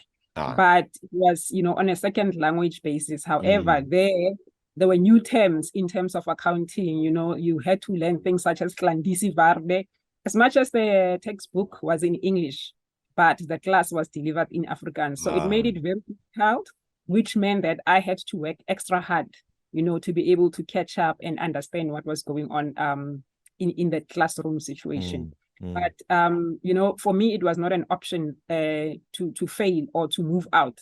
That was the only thing that I had. So I had to push as much as possible in order to finish my studies, because my family was not that well off. So whatever little money we had available, it had to go into something that I was going to achieve at the end. Wow, that's fantastic. So that was a tough journey, but you survived it and you came out victorious. Yes, I survived that. I came out victorious. And beyond that, I decided to do my postgrad studies. That's when now I did my master's, but I also did it at Technikon Pretoria. And at the time, it just merged with other institutions and it became the Tshwane University of Technology. So in terms of the master's, it was very expensive. As you know, our education is very expensive in South Africa. But I was fortunate enough that at the time I was working for Tshwane University of Technology. So the fees were covered by the institution. And that is something, that is very daunting for any other person in South Africa who wants to study. If you want to do your postgrad, you look at the fees. I mean, we're talking about over 100,000 for just 1 year. And you ask yourself, is it worth it? Do I have the money? But if you have someone who's paying for you, like your employer, it makes it much, much easier as well. And of course, in terms of being worth it, it opens doors. I mean, once one has those qualifications, more doors are open to you in the employment field. Isn't that true? I bet to differ a bit, Chris, because it's something also that I have highlighted in my book. When I started with my master's, I believe that by the time I finish, I will be able to automatically go into a higher position. But that is not guaranteed, because as a person, you also have to prove yourself in terms of skills, in terms of background and experience. So you need to build yourself up. It's not an automatic thing to say that if you have a master's, then automatically there will be doors that are opening for you. You also need to bring something to the table over and above that piece of paper that you have. And this is what I wrote about in my book, to say that, there is that expectation that once you get a degree, then automatically, there will be that door that's opening for you. You still need to go and knock on a lot of doors before a particular door can be opened for you. So that was my experience. Somebody else might have had a different experience, but I'm talking about what I have been through and what I have experienced. And I think maybe even more so given the fact that you're a woman. I mean, and in the field that you are in, that is classically quite a male-dominated field. Am I wrong with that? Okay. You are quite right, Chris. You know, being a woman, there are more challenges than that of a man. Because first of all, you must take into account your situation from home. Like in my instance, one, I have kids, a husband, I'm somebody's daughter, I'm employed as well. So there's those 4 balancing roles that I have to play, you know, for me to be able to achieve or to be able to move forward in my career. So it also becomes difficult because as much as you want to push, you want to go ahead in your career, there's those other factors that you must take into account, you know, your kids, my family, you need to balance that. And as you go higher in the echelon, you can even see, you know, when you are doing your PhD or when you're doing your master's, you can even see in class, the percentage there's fewer women than men. Also, when you go into executive positions, there are fewer women than men. And you ask yourself why? It's because of those factors that I have mentioned. As a woman, you first need to think about your family, your husband, your kids, all the other roles that you are playing, which makes it a little bit more difficult. Whereby if it's a man, for them, it's quite easy. You know, they are able to push and move forward faster than with females. And I suppose, you know, traditionally, there's kind of a tradition that one has to fight against in a way, because traditionally men have held those roles. And now more and more women. I mean, it's very important what's happening in the world, not only in Africa, of course, throughout the world, where men have kind of, you know, almost controlled those top positions. But if we look at leadership amongst women today, even with the pandemic, if we look at those countries that are led by women, one has noticed that their action, the things that they have done in relation to the pandemic, the way they've kept their countries going, in many cases has been way more successful than has happened with some men. So the need for women to come into leadership positions is very strongly there in business, in government, in all sorts of fields. Would you agree with that, Dr. Malachi? Yes, Chris, I agree very much with that. And as I always say, women need more support as compared to men. You know, we need support, we need opportunities. And sometimes as women, we do not give each other support. You know, you might find that there is a woman who is in leadership, but she prefers to bring up men instead of bringing other women because of, you know, as women, we tend to be, or we tend to want to be the only one, you know, in the higher echelon. Whereby it should not be like that. You know, we should be pulling, as much as you go up, you must pull another woman with you, you know, so that we can have more women in higher positions, and don't pull somebody simply because they are a woman. It needs to be someone who's got the skills, who's got the ability, someone who's got the experience. It should be on what they can deliver, not on simply because they are a woman. But I always like to mention that, you know, in my working environment, by the way, currently I work for the National School of Government.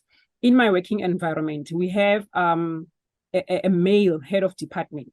So he is very interested in ensuring that women can move forward. I think he's made it his personal, in his personal capacity, he's taken up upon himself to ensure that, you know, he can develop and make sure that there are more women that are coming up. So we need people like that. We need men like that who will ensure that there are women who are developed, there are women who are given an opportunity, there are women, you know, who can succeed in whatever role that they are put in. Thank you. Yeah, absolutely. I was reading somewhere where a top woman leader in business in the United States said that, you know, all through her career, men had enabled her to take the steps going up. But of course, men have to do that. They have to enable people to enable women to go into the roles and to step up. Because really, I don't know if you covered it in your book, but a woman has so many what is the word, values and important aspects, part of their personality in terms of emotional intelligence, a greater understanding of human nature. I think that is there in the studies that I've done on leadership. Would you agree with that? I mean, women seem to be poised for greater leadership roles today throughout the world, I think. Yes, I agree with you 100% there. Women have got it in them. All that they need support. They need to be given an opportunity, and support is not only from the office. You need also support from home, you know, in terms of your spouse or your partner. Someone who can say, okay, go and do it. I will stay behind and look after the kids. Go and do this. I will stay behind and support you in this role. Because as women, we've got many roles that we are playing. So we need that support. We need somebody to open doors for us. And I've mentioned in my book about the different people who have opened doors for me, or who have given me the opportunity to be able to get to where I am today. Right. And as you have rightly said, most of those people are male. They are men. And you know, I always say that I hope I'm not the only person who got those opportunities from those, you know, the people who were my supervisors, my managers, the executives in the companies that I've worked for. I hope they get to open for other women as well. But also as a woman, when you are given an opportunity, you need to grab it and run with it, you know, ensure that you can come out victoriously on the other side and say, yes, I am a woman, I can lead people. Yeah, you need to rise to the challenge. People need to rise to the challenge.